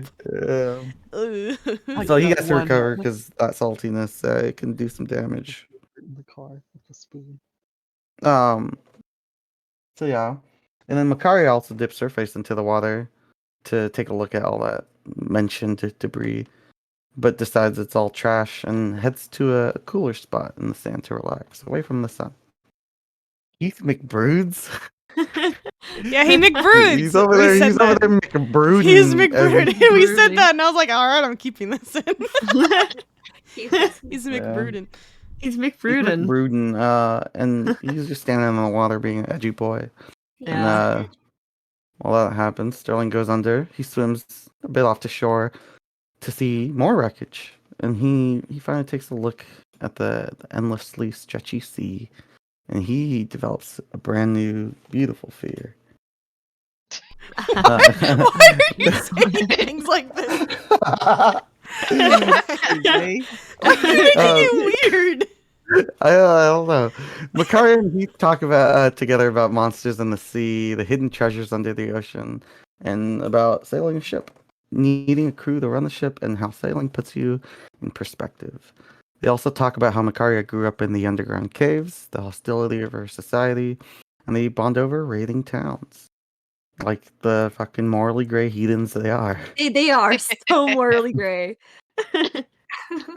And then Heath tells them that he was a part of a pirate crew. And when they were on the run, they would raid harbor towns for supplies and to create distractions. Heath's filter is gone now because he's so damn tired. He can't be that mysterious edgy boy anymore. I know, So he's just blabbering. He keeps on fucking blabbering. I just think that it's so like such a contrast because they're like sitting around this nice fire, like Oh yeah, it was like this bonfire. peaceful. Yeah, it was this peaceful, quiet beach scenery where everybody's just enjoying the beach, and then these two fuckers are talking about how, hey, wasn't it nice to just raid people's towns, pillage their homes, take their Good stuff. supplies? Sterling's Those like were the good old listening from a days. distance and just goodness. like, oh my god. Yeah, nice memories. Yeah, it's just like, yeah, he's like, I love those days. Yeah. Oh And my god. yeah, so he keeps blabbering because he's so tired, and he says that when he was young, he was young with the pirates, that they looked after him, and because he had no one else. I was tired when I was When you're- typing. Yeah, when he was younger, he was with the pirates. There we go. That's probably the proper way to say Sorry, that. I'm running That on is so fine. little Me. sleep. That was anyways. So yeah, he had no one else. So the pirate crew was his family, pretty much. And they start talking about cooking for some reason. What led to Oh, that? I don't remember. I think it was because Heath was talking about how he used to cook for the pirates. Yeah. That's what happened. Yeah. They're just like sitting around and Mm-hmm. trying to find things to do. Like it was like the sun was starting to set, right? Yeah. Yeah. So they start cooking, and they end up making a competition out of it, with Cyril and Macaria being the judges. Rightfully And so. seven decides he comes up with his appetizer dish, and Heath and Zoe decide to make an entree, and Sterling makes the dessert. Do you remember what Seven made? Oh, 100%. Yeah, it's in there. It's in there. We'll get there. So Cyril and Macaria are starting up a fire while everyone's cooking their dishes. Getting their and, ingredients first, yeah. Yeah, getting their ingredients, gathering ingredients. So. Mhm. So Zoe dives into the ocean to catch a fish for her dish, and while she's doing that, she stumbles onto a familiar water genasi, I must know more. Oh. who recognizes Zoe and then tells her that the chieftain hasn't been the same since she has left. And Zoe recognizes him as someone who left her settlement before she did. And the water genasi retreats back to a boat with the name Riverfish on the side. And Zoe then catches a large fish after that little interaction. Perfect for a dish. What's Zoe think about that? Who knows what's gonna happen? Anyways, Season 2. Season 2. Season 2, And no. then Zoe heads back to Stalls to buy some herbs and so she can season her dish. And Sterling heads to Quinny Winnie. to ask to borrow her kitchen and some ingredients, like the cheater he is. I know, what a Not cheater. getting What his do you own. mean? And we thought Jeez. Heath was the liar cheater. Hey, they didn't say you couldn't borrow a fucking kitchen. That's part of Yeah. it's like Well, look who ingredients. still won. I know. It's fine. And yeah, he borrows the kitchen ingredients so he could bake his dessert, making some almond pastries. Right? It's how you And, make Yep. the cyanide. Yeah. Oh my god. Ignoring that, moving on. Yikes. Quinny's watching Sterling and notices that he has some scarred up hands. So she asks, "Hey, what happened? What happened there?" And Sterling says it's something that happened a long time ago. It was an accident, and he's okay, but he's not okay. Just like us, for real. Just like us, for real, for real. And For real. Quinny asks how much he trusts Seven, because Seven's such a trustful person. So Sterling Not says so. he's a wild card, but he doesn't have bad intentions. He's just a boy. He's just a silly, goofy guy. He's just a Silly silly bird. goofy guy. I lost my place. He's okay. No, I got it. Yeah. And then yeah, so he's kind of putting the good word in for Seven, at least a little bit. So his pastries, they turn out okay. They're very okay. Some are better than the others. And he gives Quinny a pastry, and she offers to have something ready for the party at the end of the day. Meanwhile, Heath is infiltrating the crews that are working on the docks. He steals a bottle of wine and some fish from some stalls, because why would he spend money I know. Why would he? when he could just grab it? When you can just get it for free Yeah. without anyone knowing. And so he's out there heathen, and Zoe's prepping her fish with herbs and accidentally chars side of the fish. Seven, he went and got some seaweed and some water. He used the watermelon that they had to create a beautiful dish. So a watermelon wrapped up with some seaweed, roasted on a fire. Unfortunately, it would have been a great dish, but he left it to overcook, and they kind of got all charcoaly, a little burnt. They would have stood a chance, but oh well. He literally threw them into the fire. I would like to remind everyone that he put them in the fire. They had to grab them out of the ashes. He cooked them a little They too had long. to grab them out of the ashes. They did. You know what? Maybe they accidentally ate charcoal. Maybe they And the did. fire. I think they actually ate charcoal. It became charcoal. Oh, this next part though. And then so where am I? Charcoal. Yeah, charcoal. He makes his fisherman stew, because that's something he made for his crew in the past, right? So he was experienced with this dish, and he complemented it with a nice bottle of a very fancy wine, very extravagant, perfect for a certain somebody in the party. He totally is not bribing, basically, the win. Or a certain someone who's on the judge. Hey, it's know your judges. So everyone goes on to enjoy that stew. It's a good soup. It's a good soup. Good soup. And Soup. Mom's recipe. he has some soup. It's good for the soul. He eats it, and it just straight up reminds him of home. So he that tenseness goes away just a little bit, and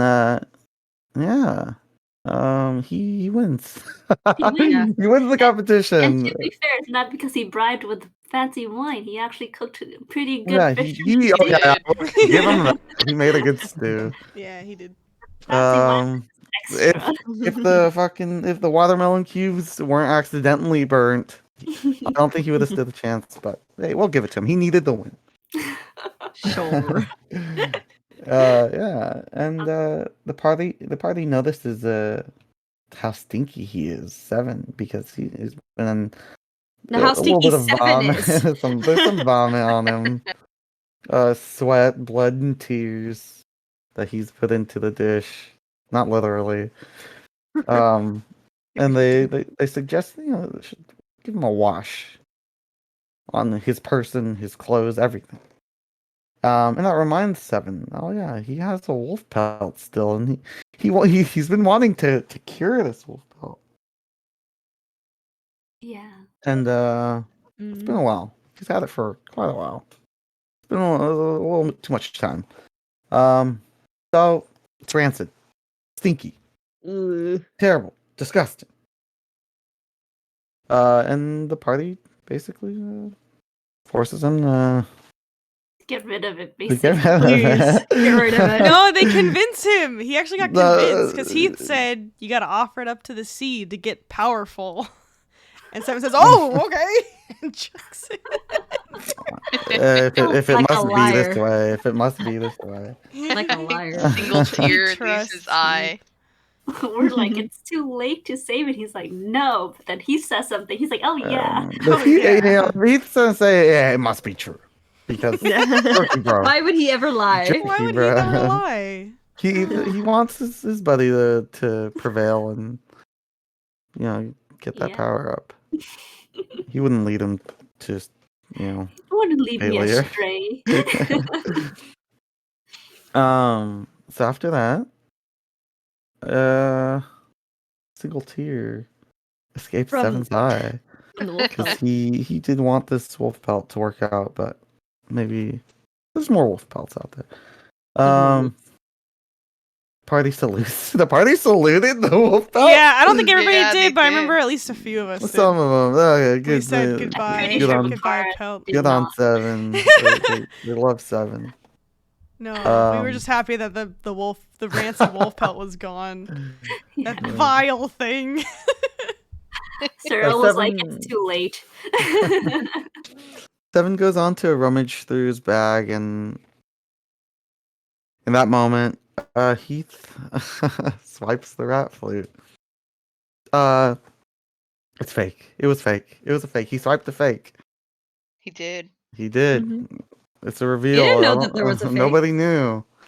But now you guys know. Heath never knew. Heath never knew. I wonder. Zoe He's did- never gonna find yeah. out. No.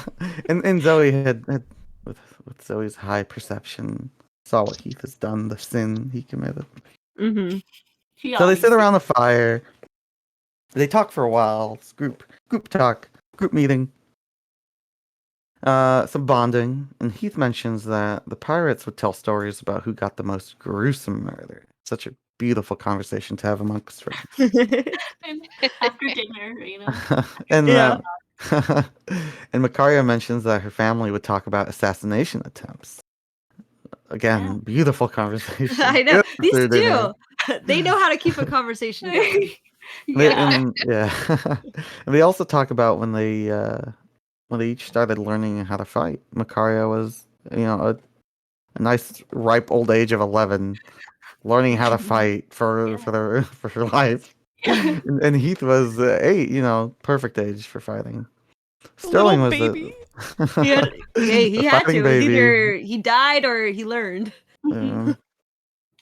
Sterling was 13 when he learned how to fight, and Zoe also learned pretty early to control her powers so she wouldn't hurt other people. Bless her soul. Bless her heart.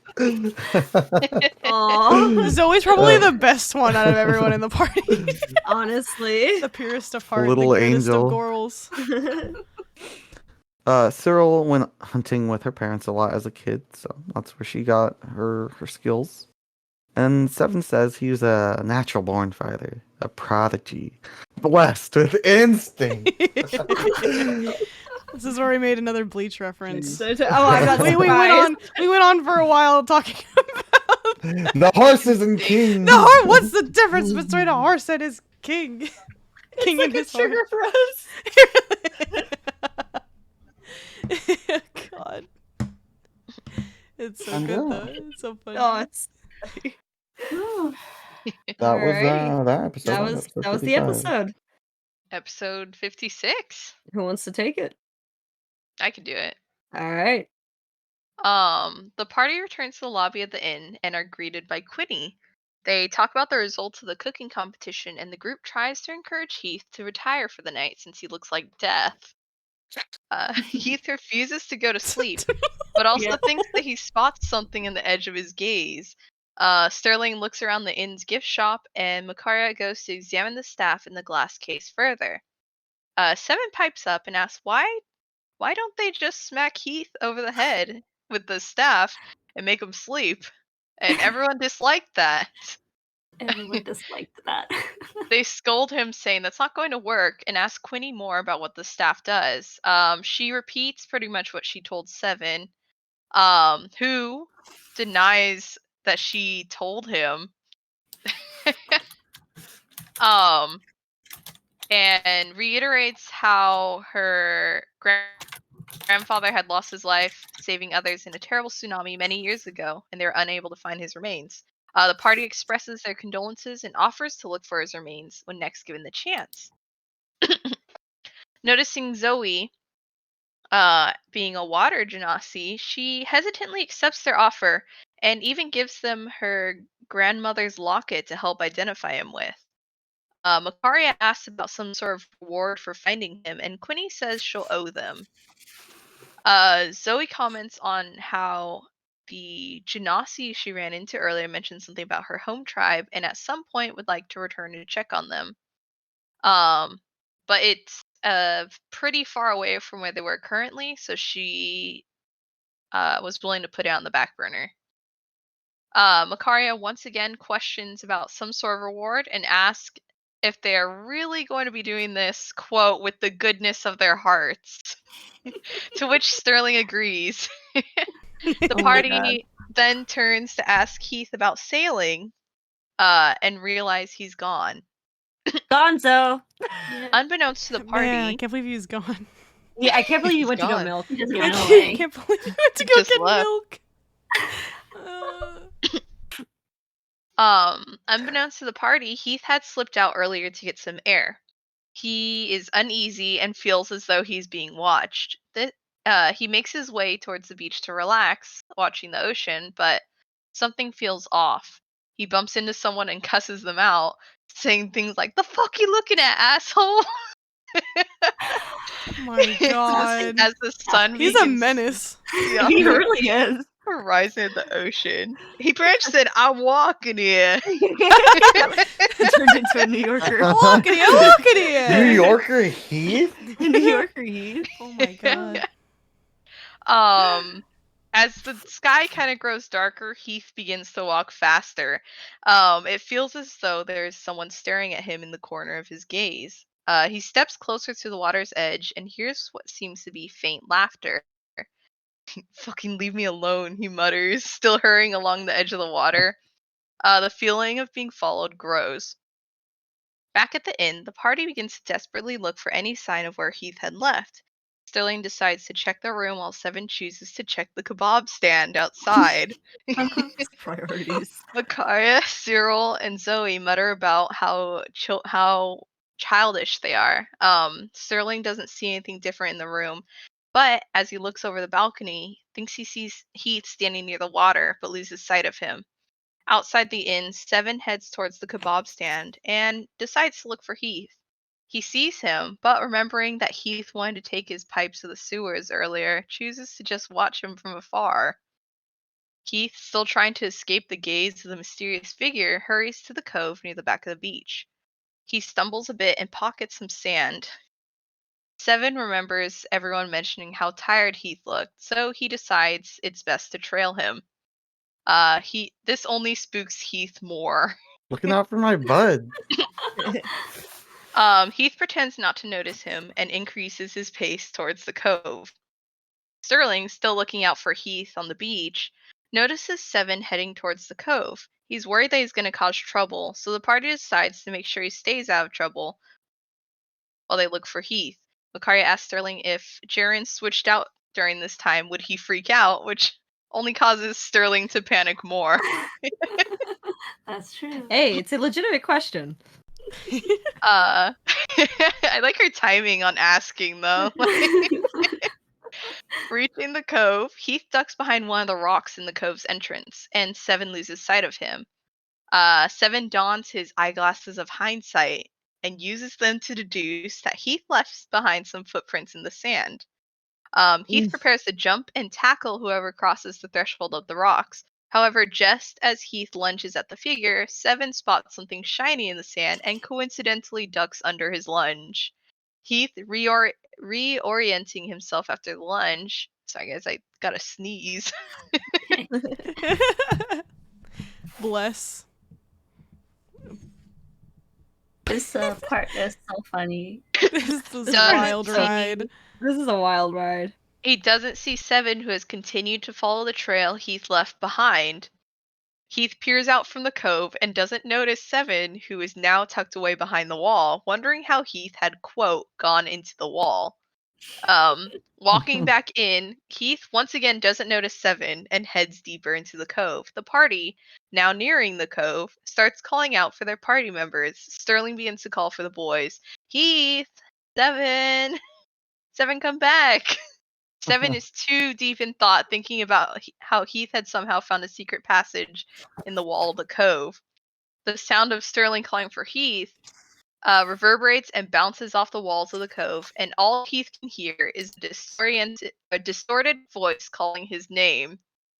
He once again turns towards the entrance of the cove, and this time, because he can't see in the dark, sees an amalgam of shadows approaching him. The voices of the creatures can be heard in front of him and bouncing off the walls behind him, and he is terrified. It's dark enough that he can't make out the features of the shapes, and when he spots a gray silhouette of Seven staring at the wall, he gets even more scared. Believing he is supposed to be alone, he steps back further into the cove until he eventually stands with his back to the wall. By now, the others see Heath and, in relief, are trying to approach him. He tries to back away, but feels himself cornered and defenseless, like a caged animal. The Yeah, tides have turned. Circle. Yeah, so what the fuck? I didn't even realize that. At this point, like he has not slept and he's hallucinating sleep And deprived. he's in the dark. Everyone And- else has dark vision, so they just I This know. was such a fever dream of, Bro. of an episode. It's a Yeah. bad time. Makaria, realizing he can't see in the dark, casts dancing light towards him, almost blinding him. He's scared and now blinded, covers his face with his arms, and yells, "Fucking leave me alone!" Makaria scolds him for leaving the inn without saying anything, and Heath begins to finally notice that the shadow is actually his party members. He snaps back defensively. "Do I need to tell you wherever I go? Are you trying to keep tabs on me?" And the party tries to explain that they were just worried for Heath, but all Heath can hear in the back of his head is, "We don't trust you." The party asks him if he overheard their conversation about Quinny's grandfather, and notices that Heath grows uncomfortable when they mention the dream staff. Makaria, realizing he doesn't want to sleep, says, "Look, we're not going to use the staff on you. I get what it's like. If you don't want to sleep, then don't sleep. Just die then. Jeez." So good. Oh, I love that. Jeez. Oh my god, I love so done with him. She's like this little piss baby. I guess you'll die. Guess you die. You want to sleep? I mean, yeah, you'll die. See, if Heath I is can. taken aback by her comment and says, "This has nothing to do with the staff. I don't need sleep." It's obviously a lie. The party calls him out on it and urges him to rest. Seven, still thinking Heath is on the other side of the rock wall, decides to cast Firebolt. A burst of flame branches out and scatters out in the cove. The lichen on the wall catches flame and illuminates Seven. Heath, in his tired state, mistakes him for Tamora. Just as Makaria turns to scold Seven, a flash of orange hair dashes by in an attempt to grab him. Out of pure luck, Seven manages to step just out of reach of Heath. Hearing him mutter, "Fucking goddess bitch," Heath goes for a second strike, but doesn't hit hard enough to hurt him. Seven, thinking Heath wants to roughhouse, returns the blow with a wing slap. By chance, he hits a pressure point on Heath and knocks him out cold. Bro. Stupid. It's so dumb. Oh my god. Holy shit. That That was was, wild. That was a wild That's time. wild. That was a wild Sheesh. time. The party takes Heath back to the inn and considers using the dream staff on him. Seven volunteers to be the one to use it on him. Makaria also, quote, learns that friends make attempts on each other's lives. Yes. They were She's asking learning. like why Seven would want to volunteer to use the staff because Heath had already stabbed him a bunch of times. Seven said, "That wasn't Heath, that was that Jaren guy." Wow. Sterling, seeing Heath kind of shifting around in his unconscious state, casts calm emotions to help him like chill. By the time they return to the inn, the party has Heath carried in Sterling's arms, and the calm emotion spell has worn off. Quinny, seeing Heath in such a terrible state, allows for them to use the dream staff just for that night, in exchange for them to look for anything of her grandfather. They take Heath and the dream staff upstairs and bring him into the boys' room. Seven keeps insisting he can figure out how to use it, and everyone is hesitant to let him have it. After a bit of deliberation, Sterling realizes it might be safer for him to be on the outside if anything happens with the dream staff. Makaria examines the staff and learns the basics of how to use it, and she offers to enter the dreamscape instead of Seven. But with more insisting, she eventually decides Seven can use the staff. Holding the staff, Seven uses his appraising eye to know how to use the item and attunes to the item as well. Everyone asks Seven one more time if he's sure he wants to go into Heath's dream, and he insists it's a dream, it's not real, and that it will be fine. He also insists that Heath would pose no danger to him and cuddles up to Heath's side. He holds the staff up and stares at Heath through the loop of the staff, willing the staff to work. It begins to glow, and he feels as though he's hit with a wall of tiredness. Seven quickly loses consciousness and drops the staff, fast asleep. Gosh. You like cuddled up and that You really did. he got cozy, comfortable. He was like, "Hey, let me just get real close to you." Dang, I can't believe you cuddled with Heath. Can't believe Yeah, cuddled with jealous, Heath. Sterling. We'll cuddle. You Sterling wanted cuddles. But no, Sterling missed his opportunity. Heath wanted to have a different set of bed sheets next to him. You know, Yeah. whatever, man, whatever. It would be a good spot to have a break. So we're gonna do a break, and then we'll come back with and start up again on episode 57. Yeah. Yeesh. I'm not Yep. sure if the intermission thing is still set up because it might be attached to Jen's thing, but we'll see. We'll see what happens. Maybe a little clunky, but we will be back in like 5 minutes? Question mark? Yeah. Yeah. So everybody, stretch out your leggies, go use the bathroom, grab a snack, grab some water, rest your eyes a little bit, and we'll see you guys in a bit. See you soon. See you soon.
us all appearing. unmuting us. There we go. Look at all of us bobbing in. Full house. Full house. Full house. Full table. We bobbing. Full table. Bobbing Bobbing. and weaving. Should I move? I'm gonna move everybody over just a little bit. I'm a baby. You're a Cute baby. I did a baby. Just a baby. I'm gonna very quickly. I'm gonna scoot Heath over just a wee bit. A wee bit. Wee bit. Sorry, your hand's A wee gonna bit. Your hand's gonna be going off screen just a bit. Bro, I'm stealing shit. I'm stealing shit Sterling's back here. also gonna go off to You the see side. all these assets? They're mine. Ass? Every Let me time just he grab another one. reaches Let me his- just grabbing his some more hand out. stuff. Yeah, see that? I'm fucking grabbing shit down You're here. grabbing okay, It's a you know? sleight of hand Yeah, every sleight time. of hand. it's- Every single time I talk, more stuff is gone. I'm stealing stuff from the chat now at this point here.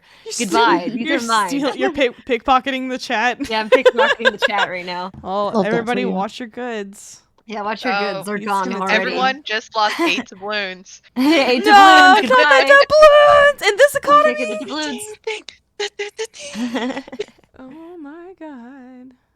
Where'd Jaren go? Jaren? I'm scooting you over Yee. too. There you go. And then Scoochie, scoochie. I grab Cyril. Wait, Is he drinking Oh! from that I'm good. cup? I guess so. Steer Is he? books. I made him too short again. God damn it. Why do I keep doing this? Man, I can't believe I'm drinking. Jaren's drinking from the furry cup. I'm drinking from the basement creature. Basement creature What's in your beans? It's what I Minions. deserve. is what you deserve. Oh my god. The cryptid I laid out on the table. There we go. Alright, there's a little bit more room for you guys now. You're drinking the cryptid juice. It's Yeah, my the cryptid favorite does. cryptid Yeah. coffee. Cryptid coffee. Hee hee. Delicious. I made Sterling's hand come out too far. I probably should have made it shorter. Oh well. Well, Yeah. there we go. Alright, we're back. We're back, Back. and we're gonna be going through episode 57. Yes! Heath's yes. Dreamscape! Heath's Dreamscape. Wow! Yeah, so the next time that Seven opens up his eyes, he finds himself in the alleyway in the middle of an intense dark storm as he has just entered Heath's Dreamscape. As Seven looks around, he sees a figure with bright red hair, and who else would that be than other his jerky bro, Heath? So, of course, Seven runs over to the figures, but is surprised to find that this is not Heath. This is Jaren, who, under the effects of the magic spell, or the magic of the Staff of Dreamwalk, bet you guys didn't know that was the official name. Ahaha! It's the You dream said stick. Dreamstick. Yeah, you guys say it's Dreamstick, and I say it's the Staff of Dreamwalk. But yeah, so basically, because of the magic of the Dreamstick, it actually pulls Jaren's subconscious, who was in his own little dreamscape, into Heath's. So now both Jaren and Seven are in this weird, strange, stormy weather of Heath's mind. Both of them exchange really confused words with one another, and they both kind of agree that it's probably best if we probably find Heath. Trekking through the storm, Jaren and Seven eventually decide to head inside one of the buildings to see if Heath is taking cover from the storm. Instead, they find a mostly empty, modest home, bare of any life or love. While looking around, they hear scraping sounds kind of coming from the outside, like a dagger being scraped along the outside of the wall. And cautiously, Jaren actually takes a look outside, and they see a dark, mysterious figure walking through the rain towards the eye of the storm before disappearing into the shadows. Kind of taking a time to take in the moment, they probably think best Heath is not here, so probably should head back outside. But as they do, they notice there's a strange dark dagger embedded into the floorboards. Seven, as Seven does, pulls it out, thinking this would be a good weapon to use, but is horrified as soon as he pulls that dagger out, the hole that the dagger left starts overflowing with a dark chrism liquid as shadowy hands start kind of coming out from all the shadows and crevices and start attacking both Jaren and Seven. They both rush out of the home to avoid them and start being chased by shadowy figures. I do say that they actually did take some damage as the figures are able to stab them with their shadowy daggers. Interesting nut. The moment that they get stabbed, they don't take physical damage, they take mental damage. And Interesting enough, back in the real world, the rest of the party who are watching the sleeping forms of Heath and Seven are suddenly surprised as they both jolt in pain and start coughing a little bit of blood. What ended up happening was pretty much them taking the dreams. In the dream, the bodies get physical damage as well. So this causes Sterling to become a little concerned and tend to their aid. Vicaria and Cyril inform Sterling that it's kind of getting a little late and this might take a while. And, he seems to have it covered with all the healing and caring. So Vicaria actually heads to bed, say, hey, if anything interesting happened, let me know. So pretty much. She's just like, okay, well, bye. Bye. Well, Tell me when anything you look like interesting you can handle happens. this. You got this. Sterling's mommy, it's fine. It's fine. But back in the dreamscape, the two continue to kind of run through the alleys, trying to get away from these shadowy figures, and they get further and further from the eye of the storm. And at a certain point, as the two get closer to the edge of the dream, the shadow figures actually stop following them, and the storm actually lightens up a little bit.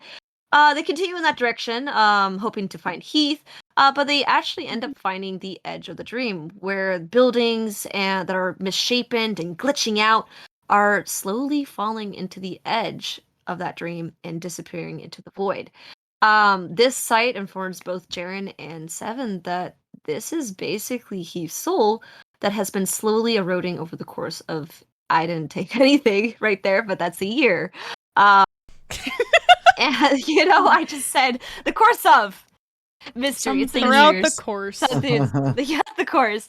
It's basically the course of the year. Panicked, Jaren states that they need to find Heath as quick as possible, assuming that they might be able to find him at the center of the dream, or the Eye of the Storm, since he technically not really is at the end. They both begin to travel as quickly as they can towards that direction, which actually just happened to be at the harbor of the dream town. But they do eventually stumble into a clearing, which has a strange, misshapen mound of flesh and metal. Investigating further, Jaren and Seven find that it's like a twisted humanoid creature, mangled and crucified, repeating the same phrase over and over again. You are no different from him. Whatever this means, who knows? Fucking I no. It apparently has some importance to Heath. Who knows? But a Will little we ever shaken up find away. out? Who knows? Well, you guys never fucking know. Who knows?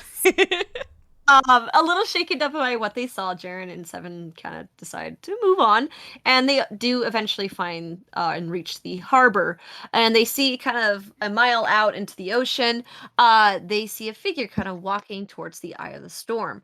Assuming that this is Heath, Jaren runs out into the water, and surprised, instead of falling into the water, he's actually able to walk on top of it.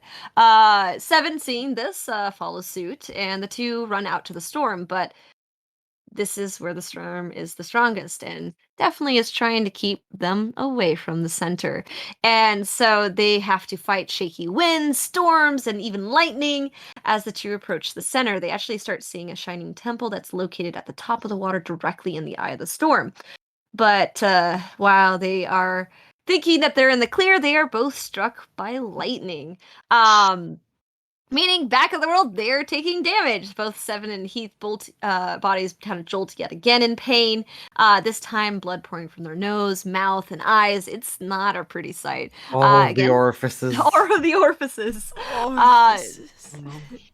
I don't like how that was said. Yeah, But and Yeah, Miguel. Bar. What? My turn?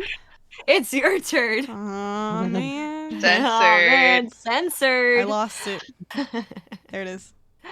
Fine. Whatever, man. Yeah. We have to give Miguel a win somehow. Yeah, he needs this win. He okay, needs this. well, when you did it that way. Going back into the recap, this basically seeing both Seven and Heath bleeding even more causes Sterling to heal them as quick as possible and try to clean that blood off. He's definitely very concerned and was probably a good idea that he didn't go into the dream this time. But heading back into the dreamscape, not letting the storm stop them, Jaren and Seven both are able to reach the temple. And once they enter inside, that they find that the temple is completely flooded. And standing towards a flowing fountain filled with coins is an unfamiliar looking man with spiky black hair, daggers in both of his hands. Jaren calls out to him, and it's revealed to be the original form of Heath. Heath turns to the two intruders of his dream, thinking that these are just both illusions made by Tamora to torment him even further. So he meets them with hostility. But eventually, both Seven and Jaren state that they were looking for him and try to prove that they're the real deal. But this does eventually work. And Seven and Jaren kind of ask Heath what's wrong. Something is obviously wrong, and he seems really distraught. Heath simply states that he's just gonna kill Tamora. Suddenly, they hear laughter coming inside the temple as a lady in commoner's clothes and black hair walk out from around a pillar. She actually has a striking resemblance to Heath's original form, and Heath is shocked, actually calling the figure Mom. It's revealed that this is just Tamora talking or taking on the appearance of Heath's mom for, some more psychological torture. I gotta do it to my boy. But as she is so at first she is surprised to see that Seven and Jaren are actually within the dreamscape, not really quite knowing why or how they were able to do it, but she finds it amusing.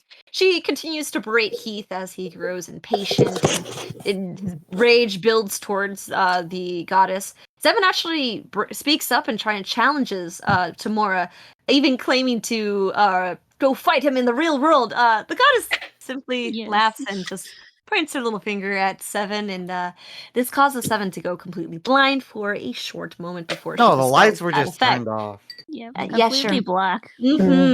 Yeah. Sure.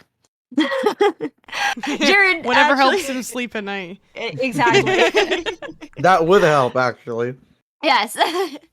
Jared asked if she could stop kind of torturing Heath, since Heath has been better lately. He's been trying to be a good person.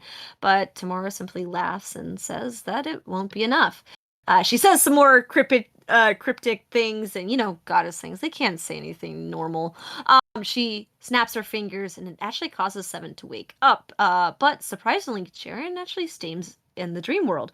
Tamora finds this amusing and entertains Jaren a little bit out of curiosity. Jaren actually declares to have a deal with Tamora to kind of help Heath. This intrigues the goddess and asked if Jaren would want to bet on a coin flip. She states that she will let Heath off the hook if Jaren wins, and if he loses, she will take something from Jaren. The two make their bets as Heath is turned into a coin by Tamora, and she flips the Heath coin. As the coin lands, Tamora smiles, and Jaren is yanked from the dreamscape back to his own. The result of the coin flipped is still unknown. God, I want to know what happened. Oh, don't you? I want to know so badly. Dude, I want to know so badly. Yeah. Bruh. I hope we learn it sometime soon, because it's been in my brain for so long. Mm-hmm. All right, I'm taking over from here. back in the real world.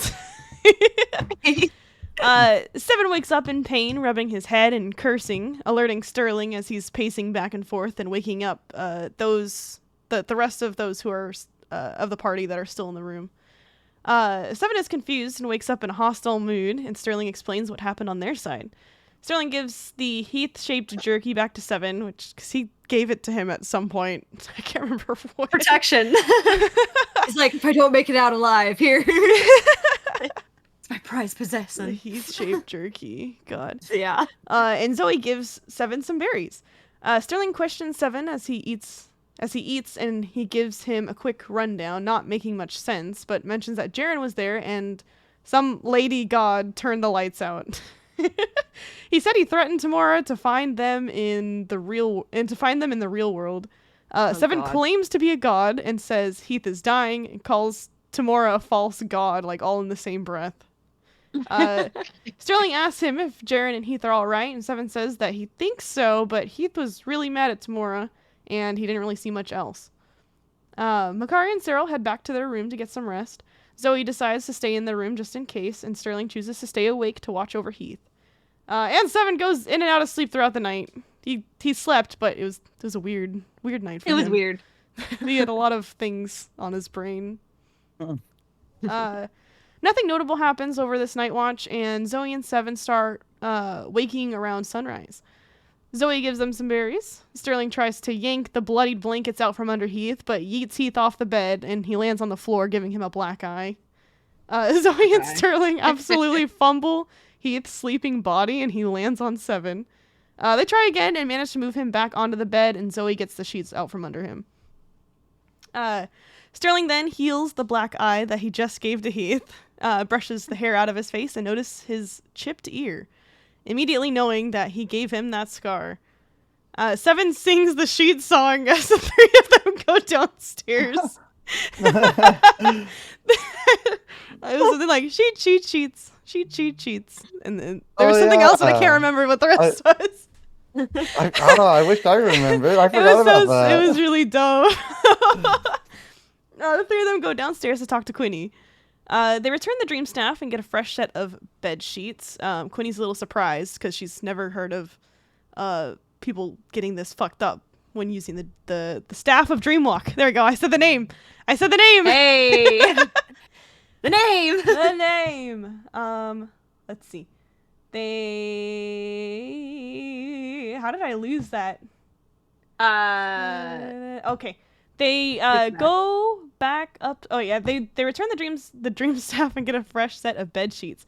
They go back upstairs to find the bed empty. They start to panic, and Sterling aggressively bursts into the balcony, kind of jump scaring Heath, who's just standing there looking outward. Sterling gives Heath a quick hug, but catches himself and backs off, and asks if he's okay.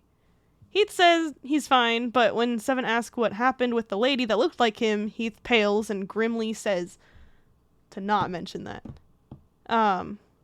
Heath admits that Tamora's been fucking with him for the past few days, so he didn't want to sleep. He also says that Seven was blinded, not that the lights went out. Seven. The lights went out. They did not go out. He's temporarily blinded. Everyone His went eyes, through that darkness. not only just Seven. Seven's eyes went milky white. Everyone else could see. Heath tells them that he doesn't know what happened to Jaren in the end, and to not use the staff of Dreamwalk on him again. Heath asks to borrow someone's dagger, so Sterling rummages through his bag. Heath, being the sneaky little bastard that he is, takes a peek at what Sterling has in his bag and sees literally everything. Everything. You're hiding it from me.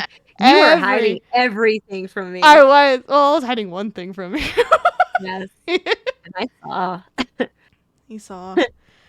Sterling lets Cyril and Makaria know that they're heading out to sea to look for the remains of Quinny's grandfather, but the two girls stay back to get some more rest. They had a rough night.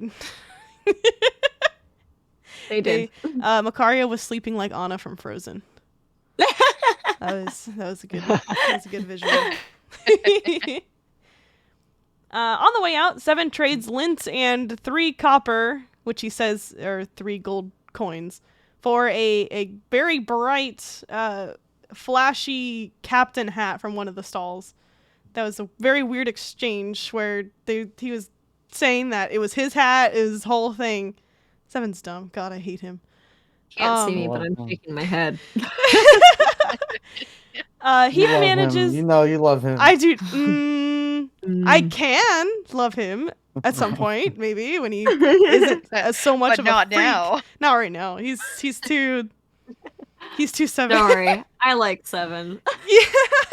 Too bad the only one who likes Seven is fucking Gone. Okay. Let's see. Heath manages to deceive the teenager manning the boat rental shack, who allows them to borrow a fancy windsweep boat to retrieve their lost goods. Lost goods in quotation marks. It was a lie. Heath gives them directions to sail the ship effectively. We said insert accurate boating knowledge here. During the Yes. And I will continue to do so. None of us are pro sailors over here. Hey, fun fact, the head of the ship is actually the bathroom. What? Really? The poop deck. No.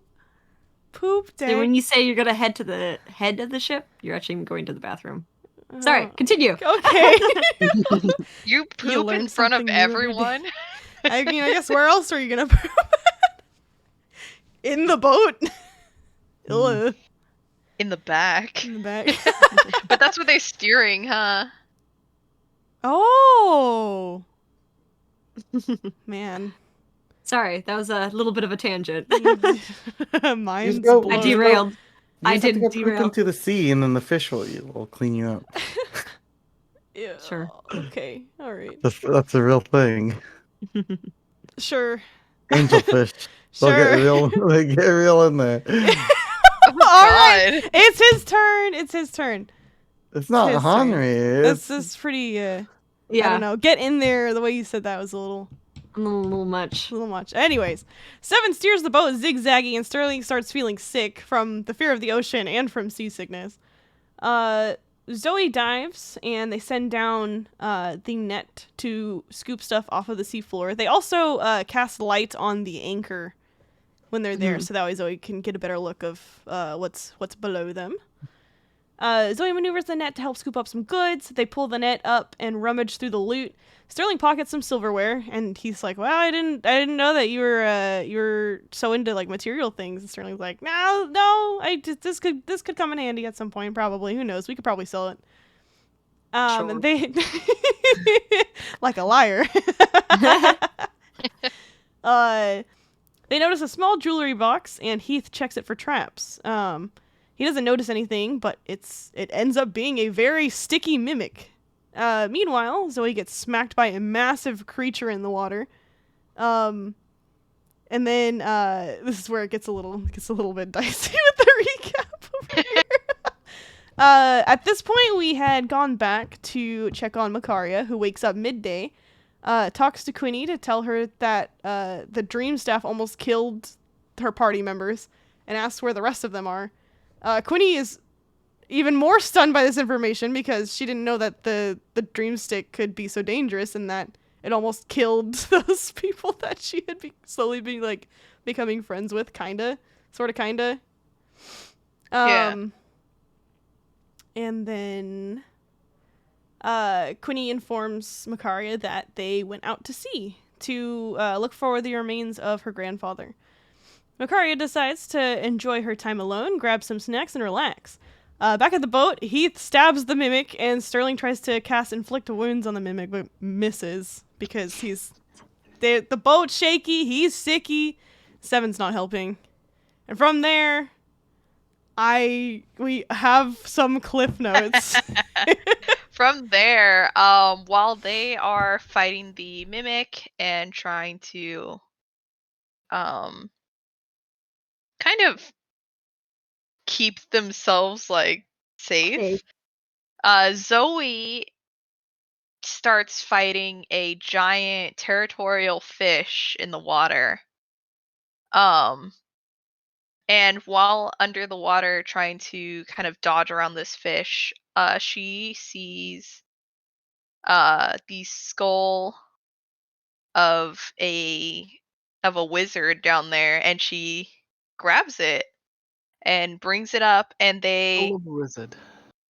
yeah, and Love they it. all try to head back to shore while this giant fish is after them for being in its space. During this time, Seven loses his captain's hat, risks his life to go get it, but doesn't quite get it back because everyone grabs him. R.I.P. The boat gets pretty damaged by the crashing of this fish. This fish is huge. It's like a rowboat size fish. The boat gets damaged by this fish attacking the boat. And when they come back, the team that lent them the boat is like, what what happened? Like, and everyone ditches Seven to deal with the aftermath. Seven You says said- I Let's talk forgot about about lore. that. I forgot about that too. I don't want to remember that. That was funny. Seven says something like, if I remember correctly, he's like, "Oh, don't worry, it's easy. You just have to nail it up here and there, and like patch this up here, and you're all good." And he even tries to like demonstrate a little bit with like a hammer and stuff, and he makes it worse. And the kid is like, "My dad's gonna kill me because he's only there for like a summer job." And Seven is like, "Yeah, okay, see ya," and leaves. Classic Um, 7. They, on their way back, they find the skull is attached, still has the locket snagged onto it, and they find it is Grandpa. Hey. It's They Peepaw. connect the locket together, and Heath and Seven, having fun with the skull, begin to play like Monkey in the Middle. Oh, they also make it talk. They make it talk. yeah, at they Oh, do. Sterling. they did make Oh, it And yeah. it made Like- Sterling laugh, and then Seven said that they're coming for you, Sterling, with the skull, and he got scared. I forgot about that. Let's go in Hapatica. Hey, Apactica. Mapataka. Apapa. Sterling was trying not to laugh in that moment too, because we were like, he Sterling's was just "It's like, Grandpa!" dude, this is disrespectful to the dead, but it was too silly, and it was making Hey, him he's laugh. dead. He ain't gonna have no problem with it. Yeah. Hey, Heath is dead too. So it works. Oh yeah, and then Spoiler. they played Monkey in the Middle. And Sterling was in the middle, and Seven tried to throw it to Heath, but Sterling caught the skull, and said, "Haha, Heath, you're too short," and then Heath tackled him. Yeah. And then Seven said, "Ooh, I want to join," and then dogpiled onto Sterling too. Yeah. I remember that. I remember that part. All right, continue. And with that, I forgot to mention, while they were sailing their ship back and getting hit by the fish, Sterling, who also woke up late, was watching from the shoreline. Uh, and yeah, she's just watching with Macaria.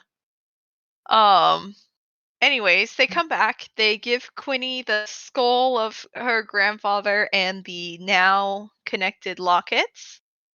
And she is so thankful. She gives them the staff, thanks them profusely, and is like, "If you need anything, just let me know. I don't know how else to thank you for this." Um, and by then they kind of just hang out until it's time to sleep, and they're all tired from everything. Um, and in the middle of the night, Heath and Jaren switch. Jaren wakes up with a gasp in the middle of the night, and he sees that he is in the same bed as Sterling, and they're both like in swim clothes, which is like half naked. And he is like, he thinks that they're a thing, but also I think he tells them, this is when he tells them, or Sterling wakes up after Jaren a little bit, and he tells them that Heath is eroding. Hey, Oh, the man's yeah. dead and his soul is eroding as he has no body.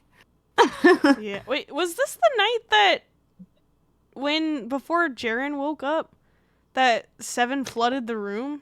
Yes, it's actually Heath actually Oh. didn't switch in the bed. Heath actually switched while he was sitting down, and he was half drowning in the water. Yeah. Yeah. Okay, I was like, And I was then like, you there's- put him on the bed. Yeah. Yeah, this was.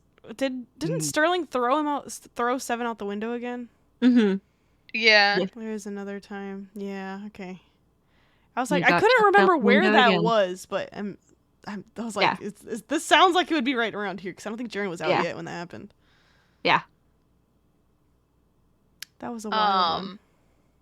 Jaren said, "Oh, one room, one bed, No one else. Alone at They night. stayed together in a room before, but that was because they were worried about the assassins. But that was Sterling and Jaren staying together in the room. Mm-hmm. That wasn't Yeah. Heath and Jaren. Heath and Sterling, I mean. Fuck. Also, they had. No, wait. Jaren slept shirtless. Sterling left his clothes on. He normally sleeps pantsless, but he kept his clothes on that night.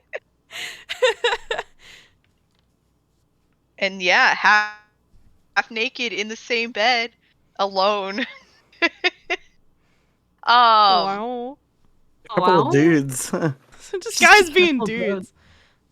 Quinny, Just bros by being the time hoes. they get up in the morning, had left to begin her grandfather's funeral. And I think it's either here or sometime in the future that Jaren tells Heath, like, rooting for you. And Heath is like, what the frick? He's like, "What's going on?" Heath has no idea what the fuck's happening. No, from this point on, he doesn't know what's happening. Yeah. Then we go to the next episode. 61 to 63. Right. All right. I mean, I could take this Uh-huh. one if you want. Pretty meaty. I should just go for it. Yeah, I'll do 61. All right. All right. All right. So after some time, what happened? What was the last thing that happened? Like 7, because 7 ran off at some point. Because he got thrown out the window. Yeah. Oh, yeah, by Sterling. Yeah.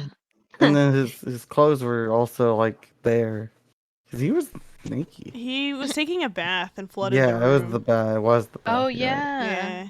Yeah. Okay, because they cleaned it. I forgot they wanted to wash his clothes as well. Yeah, Everything was. he was stinky. He needed. Stinky it. lad. He was in a dire need for clean everything. Dire need for clean. So yeah, and I remember 7 was trying to get his clothes, but they were hanging on the like porch thingy, The balcony. the balcony. Balcony. Yeah. Porch thing. So that's what I think it led up to him wanting to be resourceful, and he can tinker. I don't think anyone knew that, but he can. So he goes off to do that, right? And the party eventually they go off to look for him, and they find him. He's crafting up a good old grappling hook at the local kebab stand. His favorite spot to be. It's his favorite customer. Yeah, that kebab stand has one like great customer, and that's 7. He would clean him out if he could.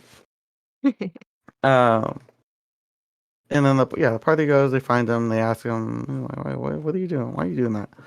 And 7 he talks about how being thrown out the window, it got him thinking about how he could come up with solutions to his problems, and specifically that problem would be perfect for a grappling hook. And that would probably be the first time that the party learned that 7 he was a little tinkering boy. He could make things. There was some surprise, like, oh wow, 7 does something besides Wow. hurl fire. And... He actually has some brain cells? Whoa! Who would have Whoa. thunk? Holy know. shit! Who would have thunk it? What a surprise! So after some talk and some handstands that happened for lighthearted reasons, 7 gets an idea. A little light bulb gets over his head because the blood rushed to his head with that handstand, and he runs off to the room that they're staying in, and he goes through Jaren's stuff because he's looking for a piece of paper. It's the only reason. He doesn't take anything but the paper, and he scribbles down what the idea that came to him. And then he heads back to the party. And then back towards the beach, there was a fight circle that formed, and there are bets being taken. An announcer kind of calling out, looking for anyone who might be interested to come into the ring and try to take down that champion, a half orc, over 6 foot tall. Her name's El Nori, which is it's kind of funny because right by the beach there's seaweed Nori. The Nori. Oh my god. El Nori. Oh my god. Was that on purpose? It was Her name's not. Eleanori, right? It's Apparently it's just pronounced El Elinori, but it's spelled Elnori. Elnori. Elnor, you. Oh my god. You know what the best part of it is? Huh. I rolled for that name. No. The Oh dice my gods always God. The answer. dice gods never lie. Indeed. So yeah, Seven rejoins the party, and he ends up stepping up, into the circle for that fight club that's happening. And he approaches the opponent, that over 6 foot tall, and Seven's like what 3'2", something like that. He's a small boy, half the size. And, Not even. Not No, even. I think Not he reached even. up to like her knee, right? Yep. Yep. He's like the size of a toddler compared to her. Mm-hmm. And he realizes that he might have. He immediately backs down. This is too much, and the announcer offers, with some talk, ends up offering, hey, you can add another fighter into the mix. So this duel turns into a 2 versus 1, and Seven's trying to see who could join, get into that hell's pit with him, take on the beating or win. We're gonna win. Seven knows he never loses, and he attempts to get Sterling. He looks at him. Does he point at him? Yeah, he pointed at Yeah. him. He And did the Sterling's come like, here finger. And Sterling clearly didn't want to join that fight. He's not a It's like, fighter. come on, He man. doesn't like fighting, and also he would be in the center of attention of a massive crowd. So he's like, no, thank you. And Seven was trying to get other members to fight too, but no one's interested. Everyone knows he knows what they can take on. Nobody wants to get hurt for no reason. But Jaren, he could tell, he notices that Sterling doesn't want to get involved, so he makes a little sacrifice and he steps up to the plate, despite declining previously, because Seven did ask Jaren. Jaren's beefy boy. He looks can't like he could fight, I would think. Punch the He also winks And, at Sterling when he goes He up. does shoot him a wink. And so they approach Elnori, and they shake hands, a little kind gesture before the fight. And she actually tells Seven, hey, it might be a good idea to put away that little thing you got there, because he tried to hide a little Eldritch Cannon protector to buff up his HP, even though magic isn't allowed in this fight. So he ran off and took the threat seriously. He's like, yeah. I'd have to go. I think he was like, my belt is loose. Does he even wear a belt? Yeah, Yeah, he does, he has a belt. Yeah, he has a belt. He's like, oh, my belt's loose. I'm gonna tighten it over here. And then he ran off to Sterling, handed it to him. It's his son. His son. His protector Eldritch Cannon. And Sterling then was once again mommy. yeah, he was carrying everybody's Jaren's Etsy. clothes. It's like, mommy, hold my stuffed animal. So yeah, the fight it started. It was kind of rough. It was Elnori very was- Kinda? Yeah, Kinda rough? Just a little. It was kind of close. I would It say. was not. Oh man, it was not. It was an absolute beatdown. God, it Yeah, honestly yeah. hurt to watch, listen to. It was. Ugh. Yeah, Elnori was basically unfazed the whole fight. Yeah. Jaren and Seven fighting for their lives. One-sided, a slugfest. Seven throwing dirt, throwing rocks. Jaren's trying to grapple. Seven trying to headbutt. It all just goes south. then at some point in the fight, though, Heath made a little appearance in the form of taking control of. It was Jaren's right hand, right? Mm-hmm. Yeah. And he threw a pretty effective right hook, which surprised Elnori. But besides that, Jaren 7 struggled just a little bit though. Mm. And that lot. More fight, than just a little. it felt like a long fight, but it really was a short one. His pride was shattered. And Sterling rushed to heal them because they were on death's door, practically broken everything. And he got him a little. Jaren got a small heal.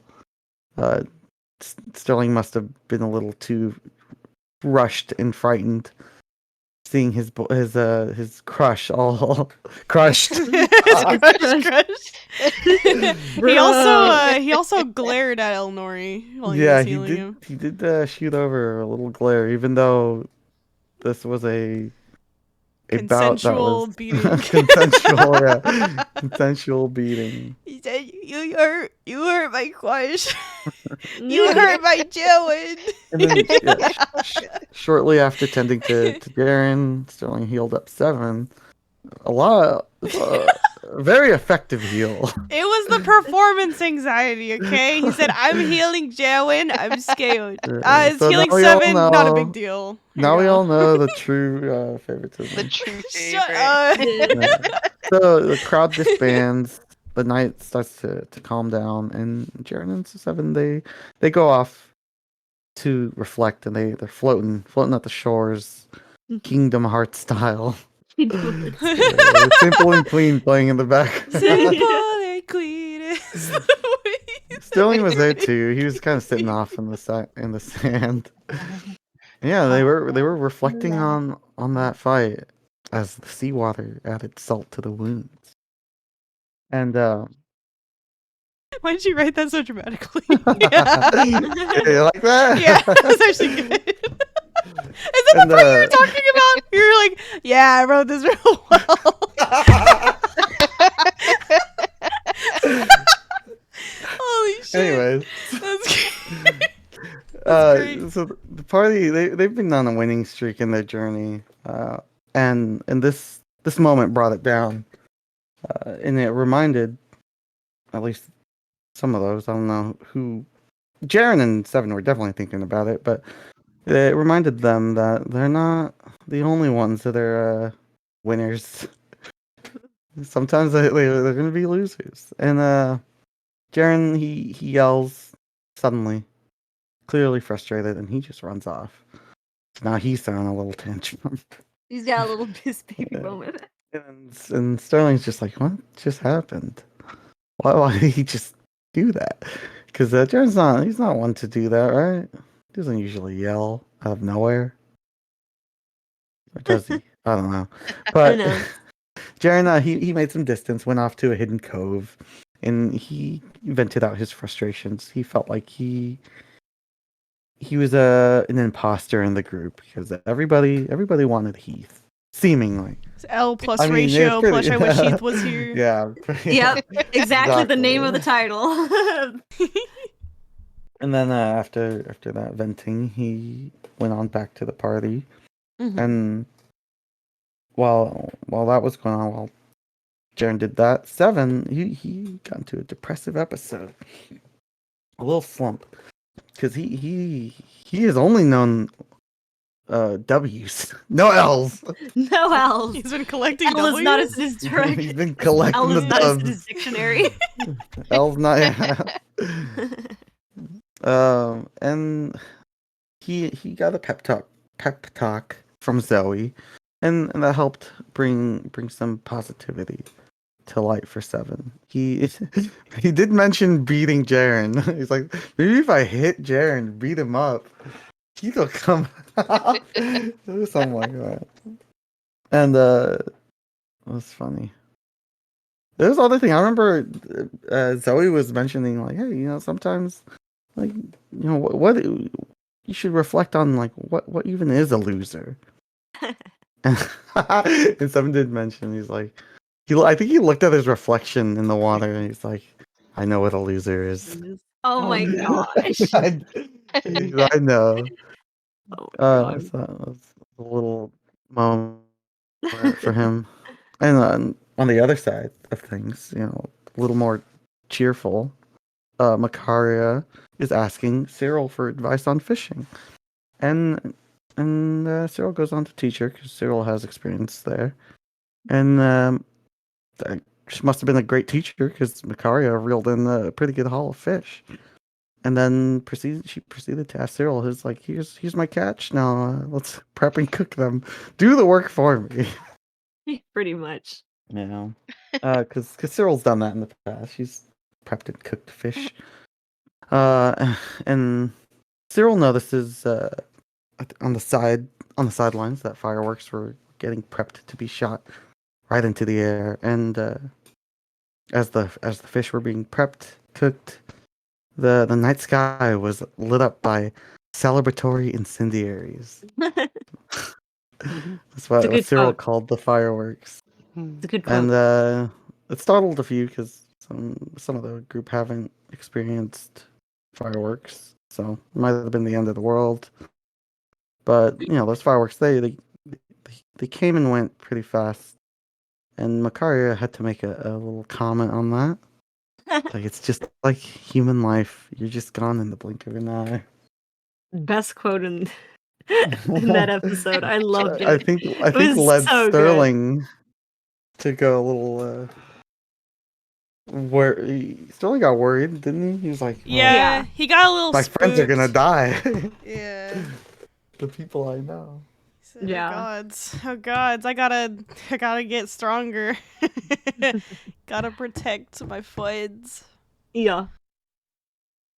Alright. If you want, I can pick it up from here. Go for it. Alrighty. So so pretty much it's not necessarily written in the recap, but after the fireworks end, party decides to head in for the night. And what's kind of interesting is that before kind of heading to bed, Sterling and Jaren kind of talk for a bit, and Jaren comments how, the reason why he stepped into the fight was because Sterling looked uncomfortable when Seven called him out, and somehow the conversation turns for the worst as Jaren makes a misunderstood comment how it would be bad for the healer of the party to go down, making Sterling sad and wonder if Jaren only sees him as a healer and only Just for the the heal. healer. He's just the party's healer, of course. And Jaren actually made an insight check knowing that he kind of upset Sterling and tries to backtrack, but it ends really awkwardly. So they kind of just disperse in the room, just kind of doing their finally nightly task. Sterling actually kind of pulls out his silverware and then realizes he doesn't have a file. So he has to talk to Seven. And he tries to talk to Seven, saying, "Hey, do you have a tool that I can file this down?" And Seven's like, "Yeah, I can. But I need something first." And he points at Sterling's hat. And after some debate, Seven does convince Sterling to let him borrow Sterling's hat for the night. In return, he actually is able to make a tool for Sterling for filing down any of that silver. So now with his new file, he attempts to try to file down some of that silver, but a lot harder than it looks. In fact, it is severely difficult for Sterling. With a nat 1 in the roll, he actually kind of fucks up his hand, tears up the glove with the file. It is blood everywhere, pieces of fabric. His hand exposed. Hand exposed. Hand exposed. That's the worst part.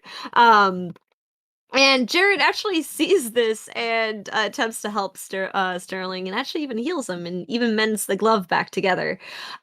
Together, the two sit down and file some of the future silver for future spellcasting preparations.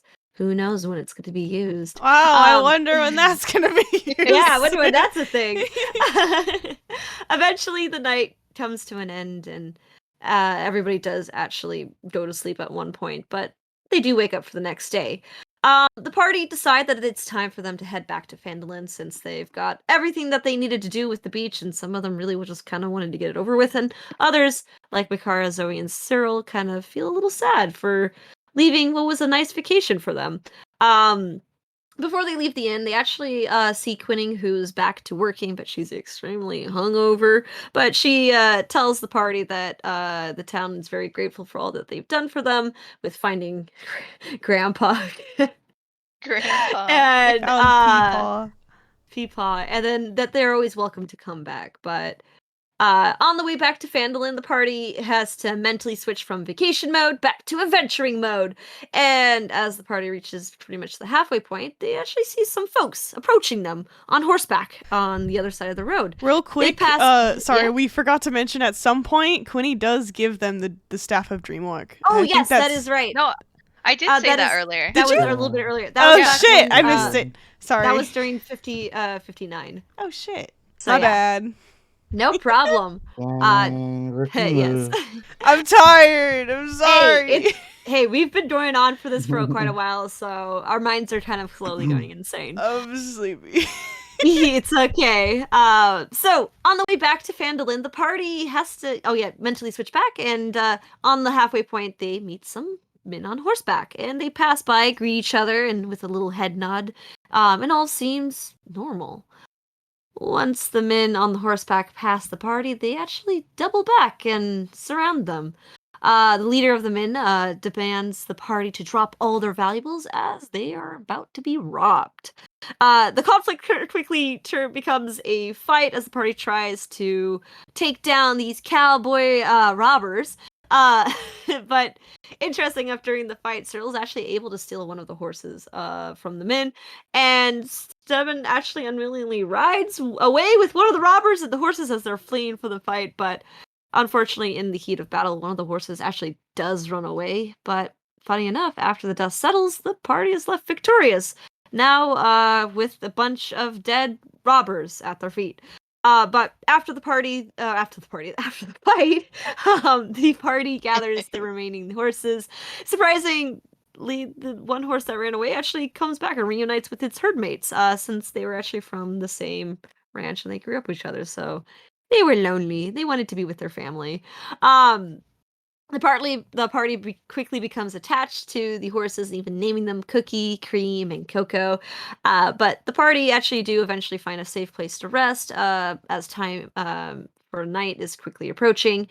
Jiren tells the party that he kind of wants to try out a new spell, and he casts Tiny Hut, which is like a magical dome that prevents anything and anyone from entering unless Jiren wants them to. The rest of the party is a little confused by this spell, but Jiren tells them it's completely safe as long as they stay within the dome. Seven's not convinced. He actually refuses to enter the dome and ends up sleeping outside on the back of Cookie. The rest of the party heads inside the tiny hut and sleep through the night with very limited space. It was a cuddle puddle. It was a cuddle puddle, but Cuddle puddle. Makari made sure she had her nice personal space with arm length, you know. She took Makaria up most said, of the space. No cuddle. No cuddle No for cuddle. me. No. Unfortunately, Seven actually begins to have a nightmare about this strong presence from within him. It actually makes him feel strong and invincible, but as quickly as the feeling comes, it actually fades, causing him to wake up and in the middle of the night. He kind of spends some few moments kind of reflecting on his dream while laying on the back of the horse, the cold air keeping him company. But in the morning, the party gets ready to head out on horseback to Phandalin. For most of the party, it's actually the first time they get to ride a horse. So definitely going to be a learning experience, and definitely nothing bad will ever happen. But Seven and Sterling decide to ride together on Cookie. Sterling lets Seven think that he's in control as they cautiously walk the horse. Makaria and Zoe ride Coco together. Actually, they both use this opportunity to address some concerns they have about each other. Makaria and Zoe agree to disagree about their moral stances. Zoe does end the conversation stating that she's keeping an eye on Makaria as she has a tendency to have a little bit of appreciation for that necromancy that she's not so fond of. But Jaren ends up writing with Cyril. Unfortunately, he was the last one to be picked. Oh, so sad. L plus ratio. I know, exactly. Cyril is actually the only one who has actually any experiences riding horses. So she actually suggests that they should run the horses to kind of speed up travel time. But as soon as she does, she's not really used to riding with somebody, and the horse kind of freaks out and tries to buck her and Jaren off, and this kind of causes a small little panic attack with Cyril, as both the horse and Cyril have to take some moments to calm down. The party decide it's probably best if they take it slow and walk the horses to the rest of Phandalin. But eventually the party does arrive back at Phandalin, and they actually see that the town has been repaired. A lot of the damages that have been happening since the Red Brands and Nothic has been kind of repaired over the time that they were away. And the townfolk actually greet them in good spirits and show that their appreciation of the improvement they've seen in their small town since the party has been meddling with their issues. Mrs. Stonehill, the innkeeper's wife, actually sees the party while she was out on errands and states that Sildar actually had just came back from into town and seems like he has something pretty urgent to talk to them about. And she states that he could probably be found in the Stonehill Inn and kind of goes on her errands. The party actually ends up dropping off the horses in the inn's stables before heading into the inn to go find and talk to Sildar. Once the party do find him, hold on. The old mercenary. Sorry, this is merchant and it's supposed to be mercenary. Brings the party to his room, and so they can talk a little bit more privately.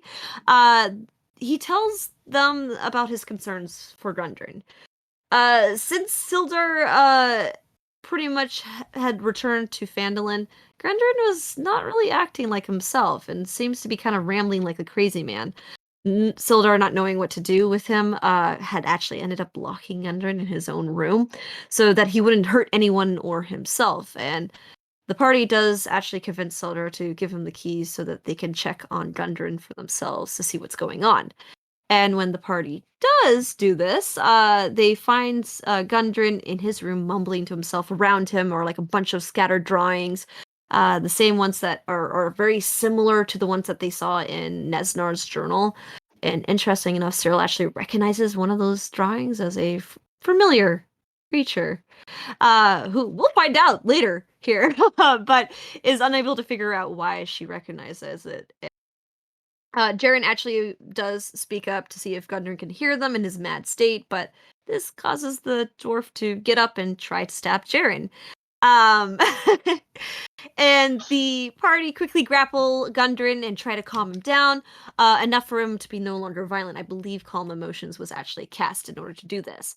Nundro runs into the room after hearing the commotion, shocked to see his brother in such a delirious state. He actually questions the party what's going on, and the party actually does tell him the truth and kind of what happened. And Makari actually uses detect magic to see what exactly is going on with Gundren and what's wrong with him. And she finds out that there seems to be some kind of magical presence affecting his mind, the same magic that she saw that was present in the Wave Echo Cave. She also learns that the same magic is actually attached to both Nundro and Jaren. Nundro tells the party to meet up him in his room so that they can talk in more detail while he takes care of his brother and puts him back to bed now, seeing that he is calmed down. Eventually, he comes back to the room and talks a little bit further into detail with the party and actually confesses to them that he and his brother have been having some pretty strange dreams. Something about them being in the cave and some kind of force or feeling calling to them, beckoning them further into the cave, and suspects that's probably the reason to the madness. And Mikaria, noting that Jaren had the same effect, asked if he's seen these dreams, and Jaren, as far as Jaren knows, no, he's not had those dreams. Curious. Knowing whatever is corrupting the mind of these dwarves and potentially Jaren, The party begrudgingly agrees that it's probably time for them to return to Wave Echo Cave as soon as possible.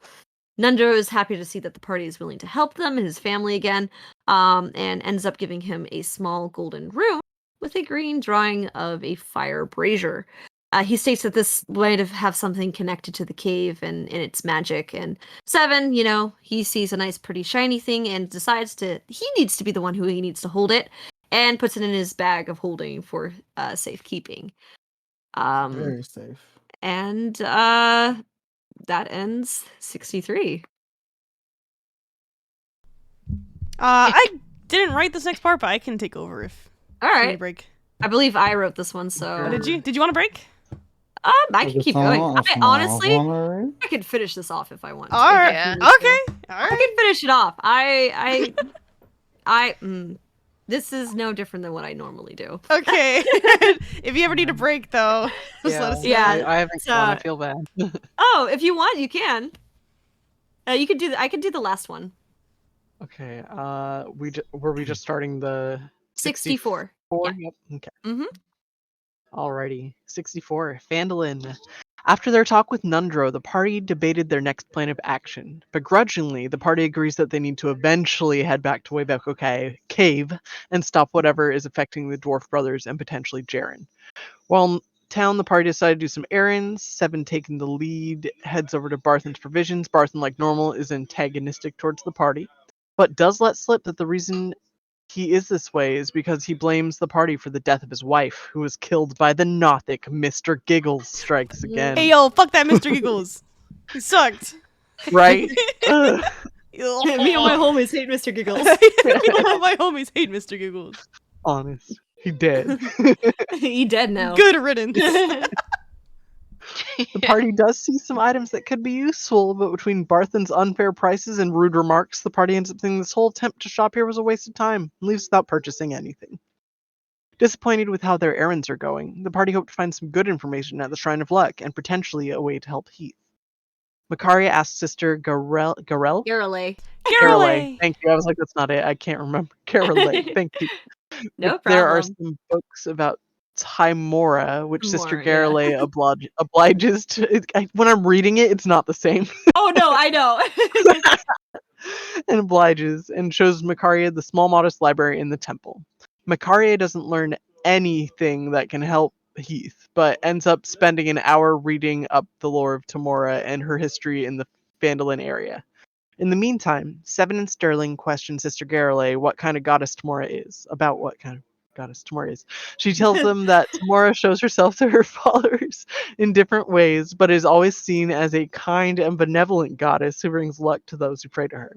This is a stark contrast to what the party has heard about Timora from Heath, and makes them wonder how bad Heath's crime was and why Timora punished him so severely. While this is happening, Jaren sneaks away from the party and leaves the temple. He wanders around the town, contemplating Heath, the party, and his place in all this. When Makaria comes back from the library, the party realizes that Jaren is missing. They search for him and eventually find him. Once together, they then head over to the Lion Shield Coaster, hoping to have better luck shopping there. Sterling is able to purchase a short sword, Makaria buys herself a ring of protection, and Jaren snags a ring of warmth for himself. After completing their errands, the party eat their dinner at the Stonehill Inn. They plan for their travels to Wave Echo Cave and how to approach dealing with strange magic that seems to emanate there. Seven steals a coin from a random drunk person in the bar. Sterling tells him to give it back, which Seven does, but only after pocketing the coin. Sorry for the background noise. Once alright. the No, it's most of okay. the party heads to bed, Jaren asks if Sterling would like to go on a walk with him. As much as Sterling wanted to say yes, he declined. Jaren heads out and goes on a walk at night by himself. Sterling, now alone, eventually heads over to Sister Garrelay's house and knocks on the door. She does answer, surprised to see Sterling so late at night. Sterling asks if he can use the temple at night, and Sister Garrelay agrees to giving Sterling the keys. Sterling heads over to the Shrine of Luck and sets up some silver to cast Magic Circle. He steals his resolve and prays to Timora to talk with him. After a few tentative moments of silence, Sterling hears a reply from a lady's voice. Timora shows herself within the stained glass of the temple and greets Sterling. Sterling asks questions about Heath and why the goddess turned him into a coin. Typically of the Typical, divine, yeah. Tamora gives Sterling cryptid answers about fate and how she is able or unable or unwilling to undo Heath's plight. Almost as quickly as she appeared to Sterling, she disappears, leaving the young cleric alone and with more questions. Jaren, who's been walking around town during the night, spots some candlelight inside the Temple of Luck. Investigating, he spots Sterling coming out of the temple and heading over to Sister Garale's house. Jaren, who has no idea what Sterling had been doing, assumes that Sterling is cheating on Heath with some late night cleric action. This extremely upsets him. Sterling was actually just returning the key back to Sister Garale's house when walking back to the inn sees Jaren. Both of them kind of freak out as they feel like they got caught, but head back to the inn together. Jaren heads to his room and attempts to contact Heath to tell him the bad news. Surprisingly, he was able to do this by entering Heath's dreamscape. He quickly finds Heath sitting by the pier and rushes to tell him the bad news, and leaves Heath alone and confused in the dreamscape. When Jaren wakes up, he sits in his bed, head in hands, and tries to go to sleep. On the other side, when Sterling heads to his room, he sees an ice dagger in his room's desk. As soon as he touches this dagger, it shatters and freezes his hand. As Sterling is recoiling from the pain, he hears a familiar voice say, "Remember who you serve." This is the voice of Oral, temporarily taking Sterling's magic away as punishment for talking to Tamora. Sterling, shocked, sits there for a while, and eventually he tries to go to sleep. The next day, well, my sister needs me. Hold on. Alright, we can take it in from here. Thank you. No problem. Oh, Sterling getting up to no good. I know. He's Booty dumb. He's a call. dumb lad. He's canonically Booty stupid. call. He didn't think things all the way Went through. for some cleric action. Yeah, I know. Can't believe he made some extra coin that night. he did. Oh my god. And here he says he doesn't care about the coin. It's not about the monetary coin. He. Yeah, I can pick this up here from here. So the next day, most of the party is most of the party is having breakfast. They notice actually some old Red Brand members are actually working in the Stonehill Inn as waiters, trying to make up for their past mistakes. Funny enough, a lot of the party is really sus about this, and I kind of keep eyeing them, but for the most part, they seem to be doing their job at least and not causing trouble. In the meantime, Jaren goes to Sterling's room, tries to talk to a rough-looking Sterling, and while talking, Jaren notices that something seems to be bothering Sterling, and is acting like he's regretting something he did last night. Oh man. Funny enough, this makes Jaren think that maybe Sterling's regretting his one-night stand with Sister Garale. Wow. Wow. Oh, but Has a soul. when questioned about it, Sterling just says there's a lot on his mind. Ooh. The two agree to go down and join the party for breakfast, but Jaren states that he's gonna go get Zoe first, not knowing that she's already downstairs eating. So Sterling leaves, and Jaren actually uses this as an opportunity to go into Sterling's unlocked room and take a quick look around. He ends up finding his journal on his desk. While taking a look, Jaren finds some notes about riddles that Sterling had got from his talk with Tamora last night. There is enough mention about coins and clovers for Jaren to get an idea that this may not be connected. It is connected to Heath's predicament, and not so much maybe the late night stand. So maybe he misunderstood the situation.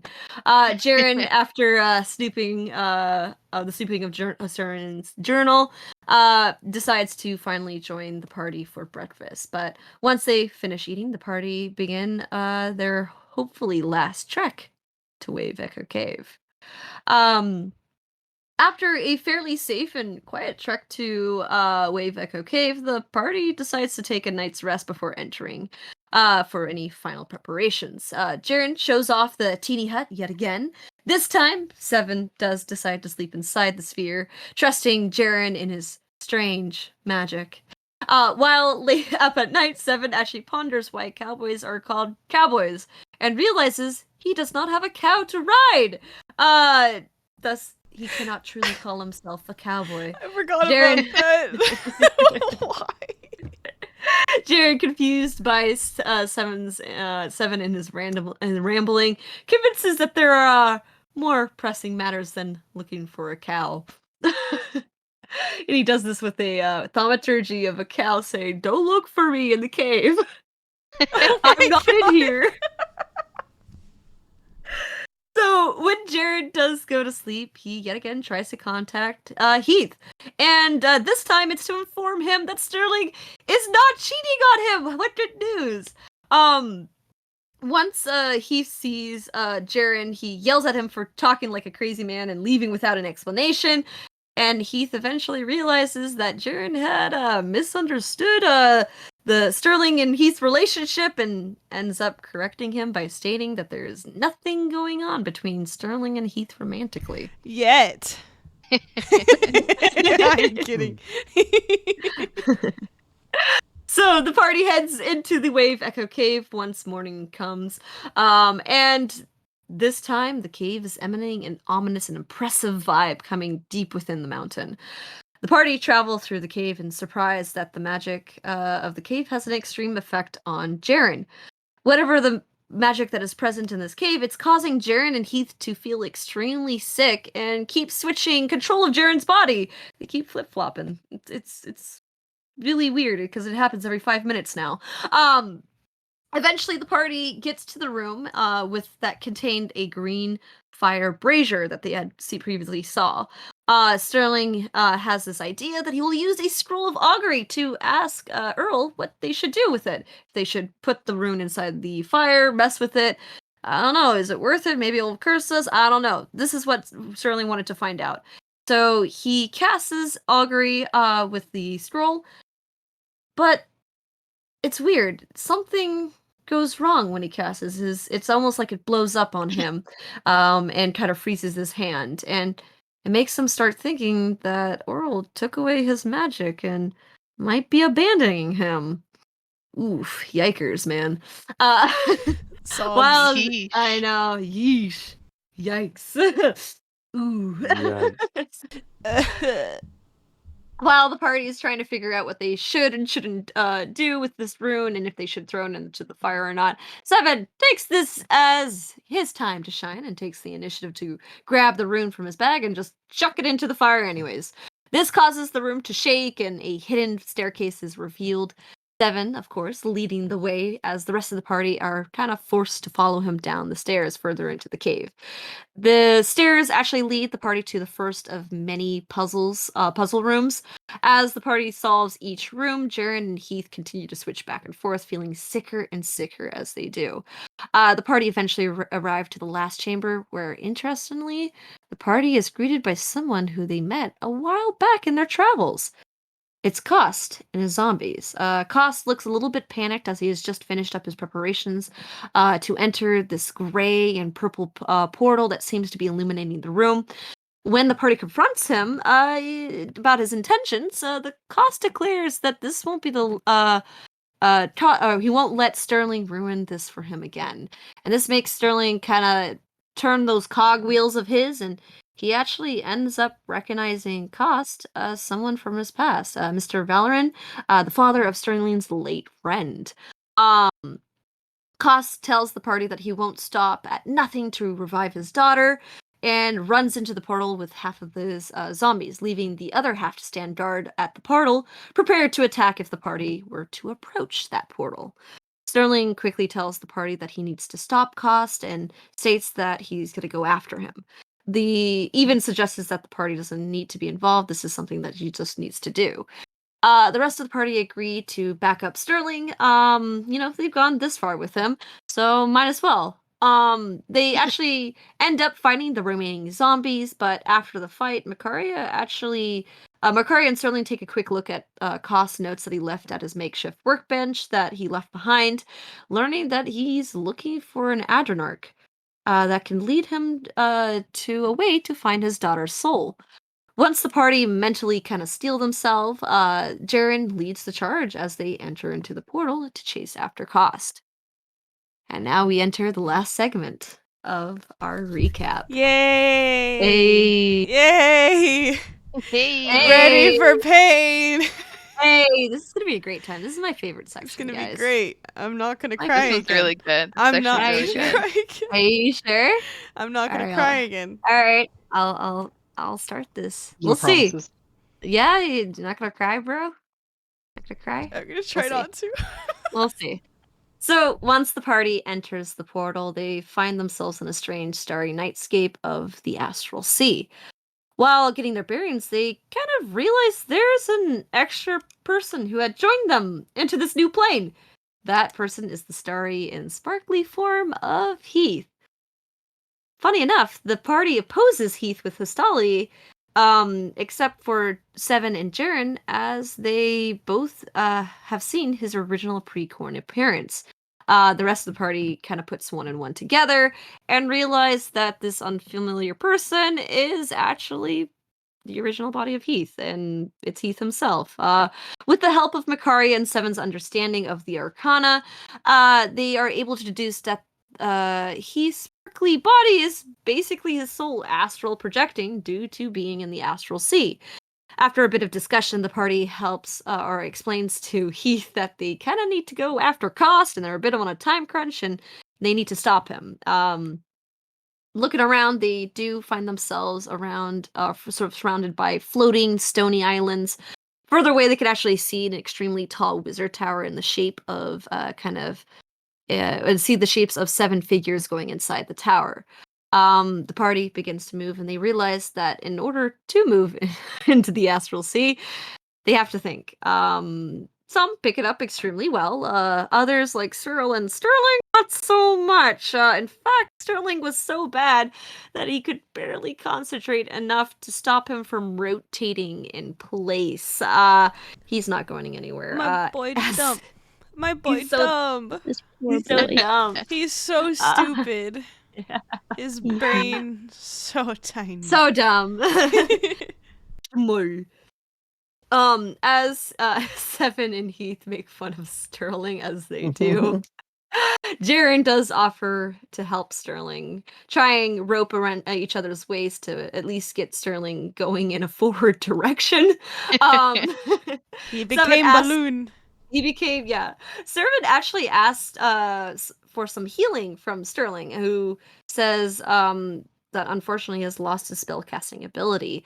Oral seems to not be answering his calls, but Sterling wonders if his goddess can even hear him in the astral sea, and Seven gets right up into his face and tells him they can hear you from anywhere.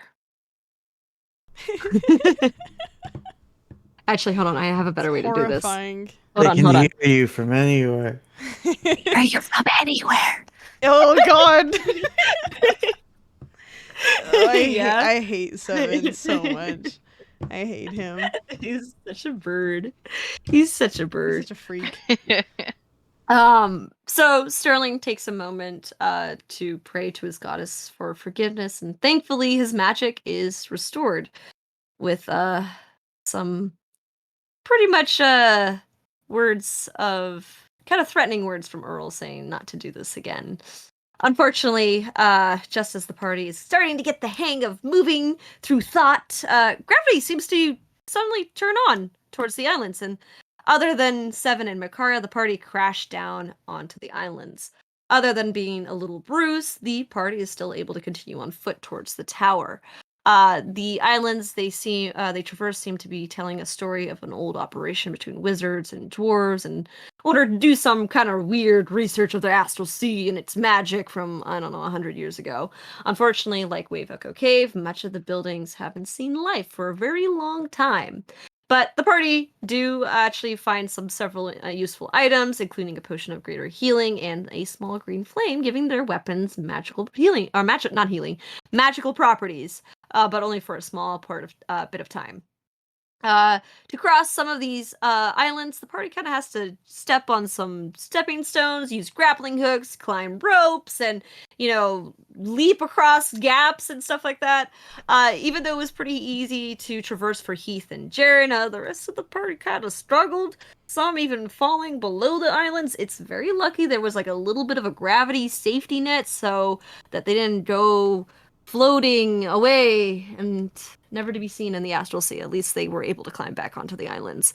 But eventually the party reaches the island that contains the wizard tower, and as the party kind of approaches the base of the tower, a large shadow flies above the party. Looking up, they see the form of a large purple cat-like creature with giant wings, which is the form of the Adrenarch. Cyril, when actually she sees this old construct, makes her realize that this is the thing that killed her husband and the one who scarred her face. Regardless, the party try to enter inside the tower, barely noticing a tripwire. When Sterling asks Heath to disarm it, Heath simply just walks over it, stating that it's just easier just to avoid it. Look, maybe it was better for them to disarm it. Yeah, they probably should have. They should have. Looking around the first floor, the party sees what once was a seating room for guests who would have visited the town. And they see some books kind of documenting some of the old visitors, including one such name as the Onceler. The Onceler is He's canon and family. log. And we're gonna What about- find don't him and forget we're gonna Philip romance him. Dick. Don't forget Philip Dick. Philip Dick. And there's Philip Dick too. Philip Dick. And the only thing that looks like they did not belong into the past here was a corpse laying on the floor. Seven, without warning, attacks the corpse. And it turns out it's actually a zombie that Cost had left there as a trap, resulting the zombie to drop a magical tablet that causes Seven to be frightened of the zombie. While the magic is affecting Seven's mind, it makes him want to get away from the zombie, leaving the tower. And the party is just able to stop him from fully leaving, but not before he triggers that tripwire that he probably should have disarmed. This gives alerted Cost of the party's presence, but doesn't seem to have any other effect than that. Jaren and Heath try to calm Seven down, and Seven does eventually calm down, but becomes really attached to Heath as he had promised Seven to protect him. Wanting to get out of sight of the zombie, the party moves onto the next floor and continue on to the climb the tower. This is the only time Seven is ever cute. Oh. Yeah. The one and only time. Seven's The one and only tolerable time. too. Never again. Yeah, he was really cute, being soft and scared. The party quickly search through each of the floor, finding some pretty useful items such as a Campbell of Deep and Aristote's Eye and a mysterious potion that they did not identify. Sterling actually finds a pair of sparkly armor and ends up giving it to Heath since it matched his sparkles. Heath begrudgingly takes it since he technically does not have any armor with his astral body. But as the party continue to climb the tower, they realized the magic in the staircase is causing them to climb a little bit faster than spatially possible. But this does not let this eventually lets the party to reach the top faster than they have predicted. And when they do, Jaren is surprise attacked by a zombie, but he misses and falls down the stairs. It was a very failed attempt of a surprise attack. But Cost, he kind of, who was still waiting for the party, still kind of has his arms ready for anything suspicious to be going on. And sus, yeah, sus. The imposter is sus. Oh my god! I'm sorry. Among Us. Among Us. I'm sorry. I shouldn't It's have done that. like, really. Focus. So, seeing that the failed attack failed, Cost, who was waiting for them, kind of keeps an eye on them, but the party does see the creepy glowing eyes of the Adrenarch staring down from them from the rafters above. Cost and the party exchange some few quick words. Sterling tries to convince Cost that what he's doing is not what Willow would have wanted. And Cost, in return, tries to tempt Macaria to betray the party for knowledge of necromancy and the astral sea. Unfortunately, between the two sides, they couldn't come to an agreement, and the Cost and the party begin to fight. During the fight, a few things actually do end up happening. One such thing is that the Adnarch severely wounds Sterling, and after seeing that Jaren successfully heals Sterling, the Adnarch turns its attention towards Jaren as the threat of the healer of the party, and decides to pick him up and toss him off the tower. To send him to plummet to the fall, to his death down below. Yeah, So real fun. Luckily, Makaria is able to cast Featherfall on Jaren, which stops him from plummeting to his death, and also allows him a way to try to make his way back to the tower's edge and climb back in. Meanwhile, the rest of the party is trading blows with Kost and the Adranarch, and Seven, somewhere in the middle of it, drinks a potion that he thinks would be extremely helpful. It turns him into a cloud!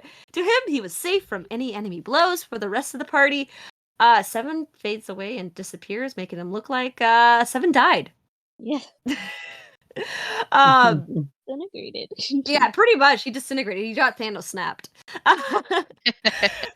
fucking No. evaporated. He got evaporated. Seven, feeling the presence of her husband Tahavel, sorry, my bad. Olivel. Tahavel, I always read the name, I never pronounce it. It's okay. I don't. Yeah. Makes the final blow against the Adranarch, avenging her husband's death.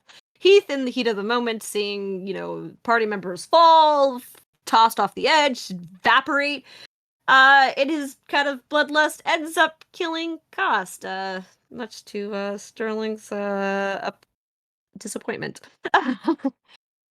Once the party ends, the party collects themselves for a moment and take in the events. And as Makaria loots Kost's body, finding several items like a deck of cards and a green crystal, Sterling says farewell to another person of his past. After a few short moments, the tower actually begins to shake and crumble as the magic that has been keeping the tower together had faded with the death of the Adranarch. Jaren and Makaria convince the party that the safest and fastest way off the collapsing tower is to jump! But before they would hit the ground, they would actually cast Featherfall, making sure that the party lands safely. This actually ends up working out, and the party do rush back to the portal.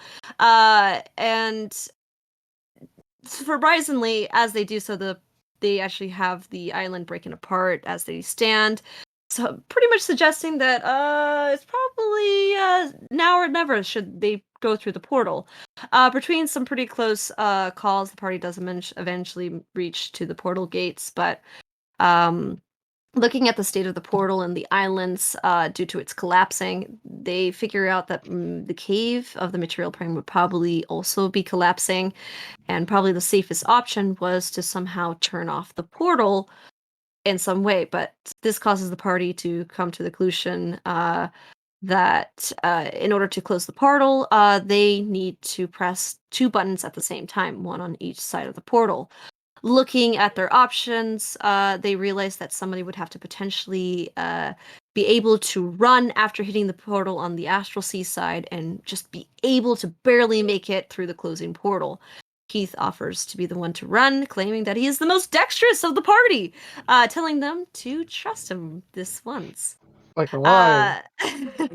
Seven, like a freaking liar. Seven goes through the portal, pressing the button under the encouraging words of Heath, saying that he's the only one he can trust to do this job correctly. Makaria, Sterling, and Cyril and Zoe all head through the portal. And wait on the other side for the material plane. Heath and Jaren agreed to go through the portal at the same time, thinking that maybe Heath's soul would return to Jaren's body if they were to do so. With this plan in mind, Heath presses the button, and since Seven was already pressing the button on the other side of the portal, and this starts closing the portal.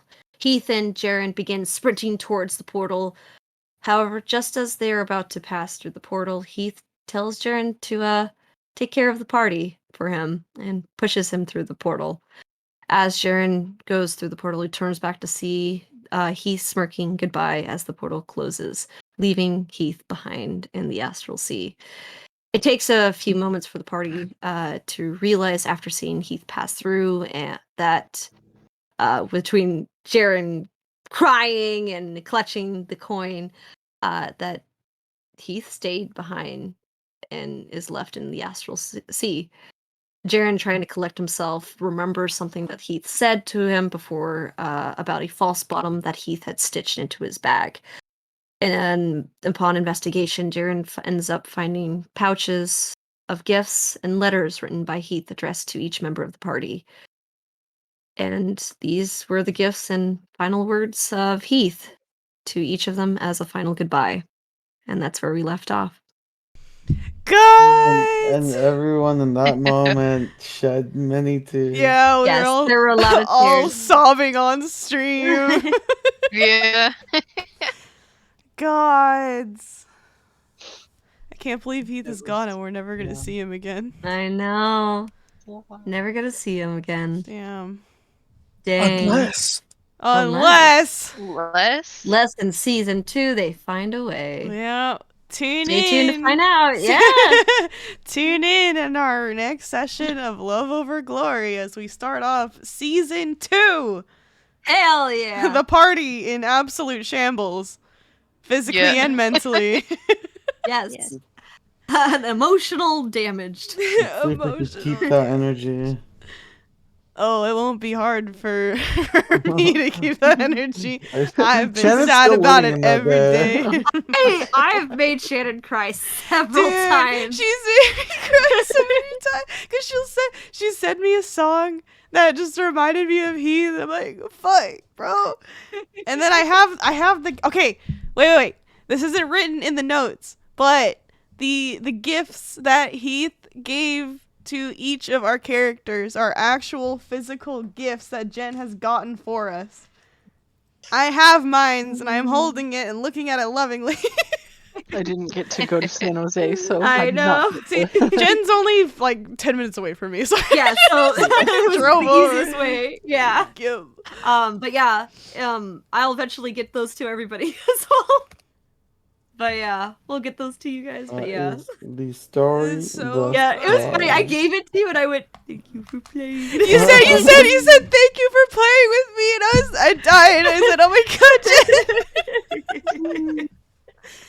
And then I cried again. So that was one of the things. Yes. What was the other time? There was a third time that you made me cry, and I forgot what it was. I forgot what it was. No, Probably I sending think- a song or something. I think we're just What is talking in Discord. Oh yeah. I think it was just fresh. Yeah, it was just really fresh. It was a fresh and wound. and then I gave you some insight of like how Heath felt about the party and stuff like that, and I think that made you cry a little bit as well. I cry easy, but also it's fucking sad, bro. It's sad. Yeah. Anyways, So, this is the Heath gone, campaign so- thus far. Heath is now Yeah. gone. yeah. Yeah. Good riddance. Fuck that guy. Man. Fuck that guy. You're never gonna see him again. He's dead. We're never Hell gonna see him yeah. again. Unless Unless. we'll have to find out in the In next season session. two. Yeah. Hell Yeah. yeah. Yeah. Yeah. Yeah. Yeah. Yeah. Anyways, just yeah, that took some time. Yeah. We Lot did it. happened. We did it shorter than the last recap stream, so that was nice. Yeah. That's cool. Yeah. Almost I an think we hour also- shorter. Okay. I think we stayed on track. Yeah, We did see Yeah. it this time. you Yeah. guys did great. Yeah. Good job, team. I We love done did it. reading. Yeah. We will have the Google Doc available for folks to read. There are some chunks that we need to like finish adding the text to. Because there were some parts where we ran out of time and we didn't quite go back yet to fix it. But most of those parts are back from the first recap stream, so we did like still discuss what happens in these episodes that don't have a whole lot of text. So once the doc is available for everybody to read, you can go over to the first recap stream. Well, hopefully we'll have it fixed up by the time you guys look at it. But worst case is you go back to the first stream and you can just jump to the parts where we talk about these other episodes and watch it from there. It's mostly just the Heath Sterling fights that were left. Yeah. out. Damn. Can't believe Heath's Dang. gone and we're never going to see him again. I know. It is not So healing true. anymore. It's not No more healing. healing. No more healing. It's hurt. Healing's Now not it's canon. hurting. No, it's hurting. Now it's hurting. My heart hurty. Ouch. Heart hurty, knees squirty. Oh, What? Whoa. sensitive. Ugh. Okay, that's enough. Yeesh. That's enough out of you. Knees? Knees hurty. Knees That's right. hurty. My knees do indeed hurt. I'm getting old. We're getting old. Bless you. We are. If I go down, I'm not getting up. Thank you to those who watched or will watch. And keep an eye on our Instagram for when we start up season 2. We'll give you guys Hell a yeah. little notice. Yeah. Or if you're in my Discord server, I will also be adding everyone when we start, Mhm. or when we get information as to when we will be starting season 2, which might be soon. Soon. Might be. Soon? Maybe. Might be. Yeah. We'll see. Maybe. We'll see. We'll Maybe, see. Not baby. soon enough. Oh, God. Yeah. Well, thank you guys for watching, and we'll see you guys in the next one. Yay! Bye bye. Bye. Goodbye. Goodbye. Bye.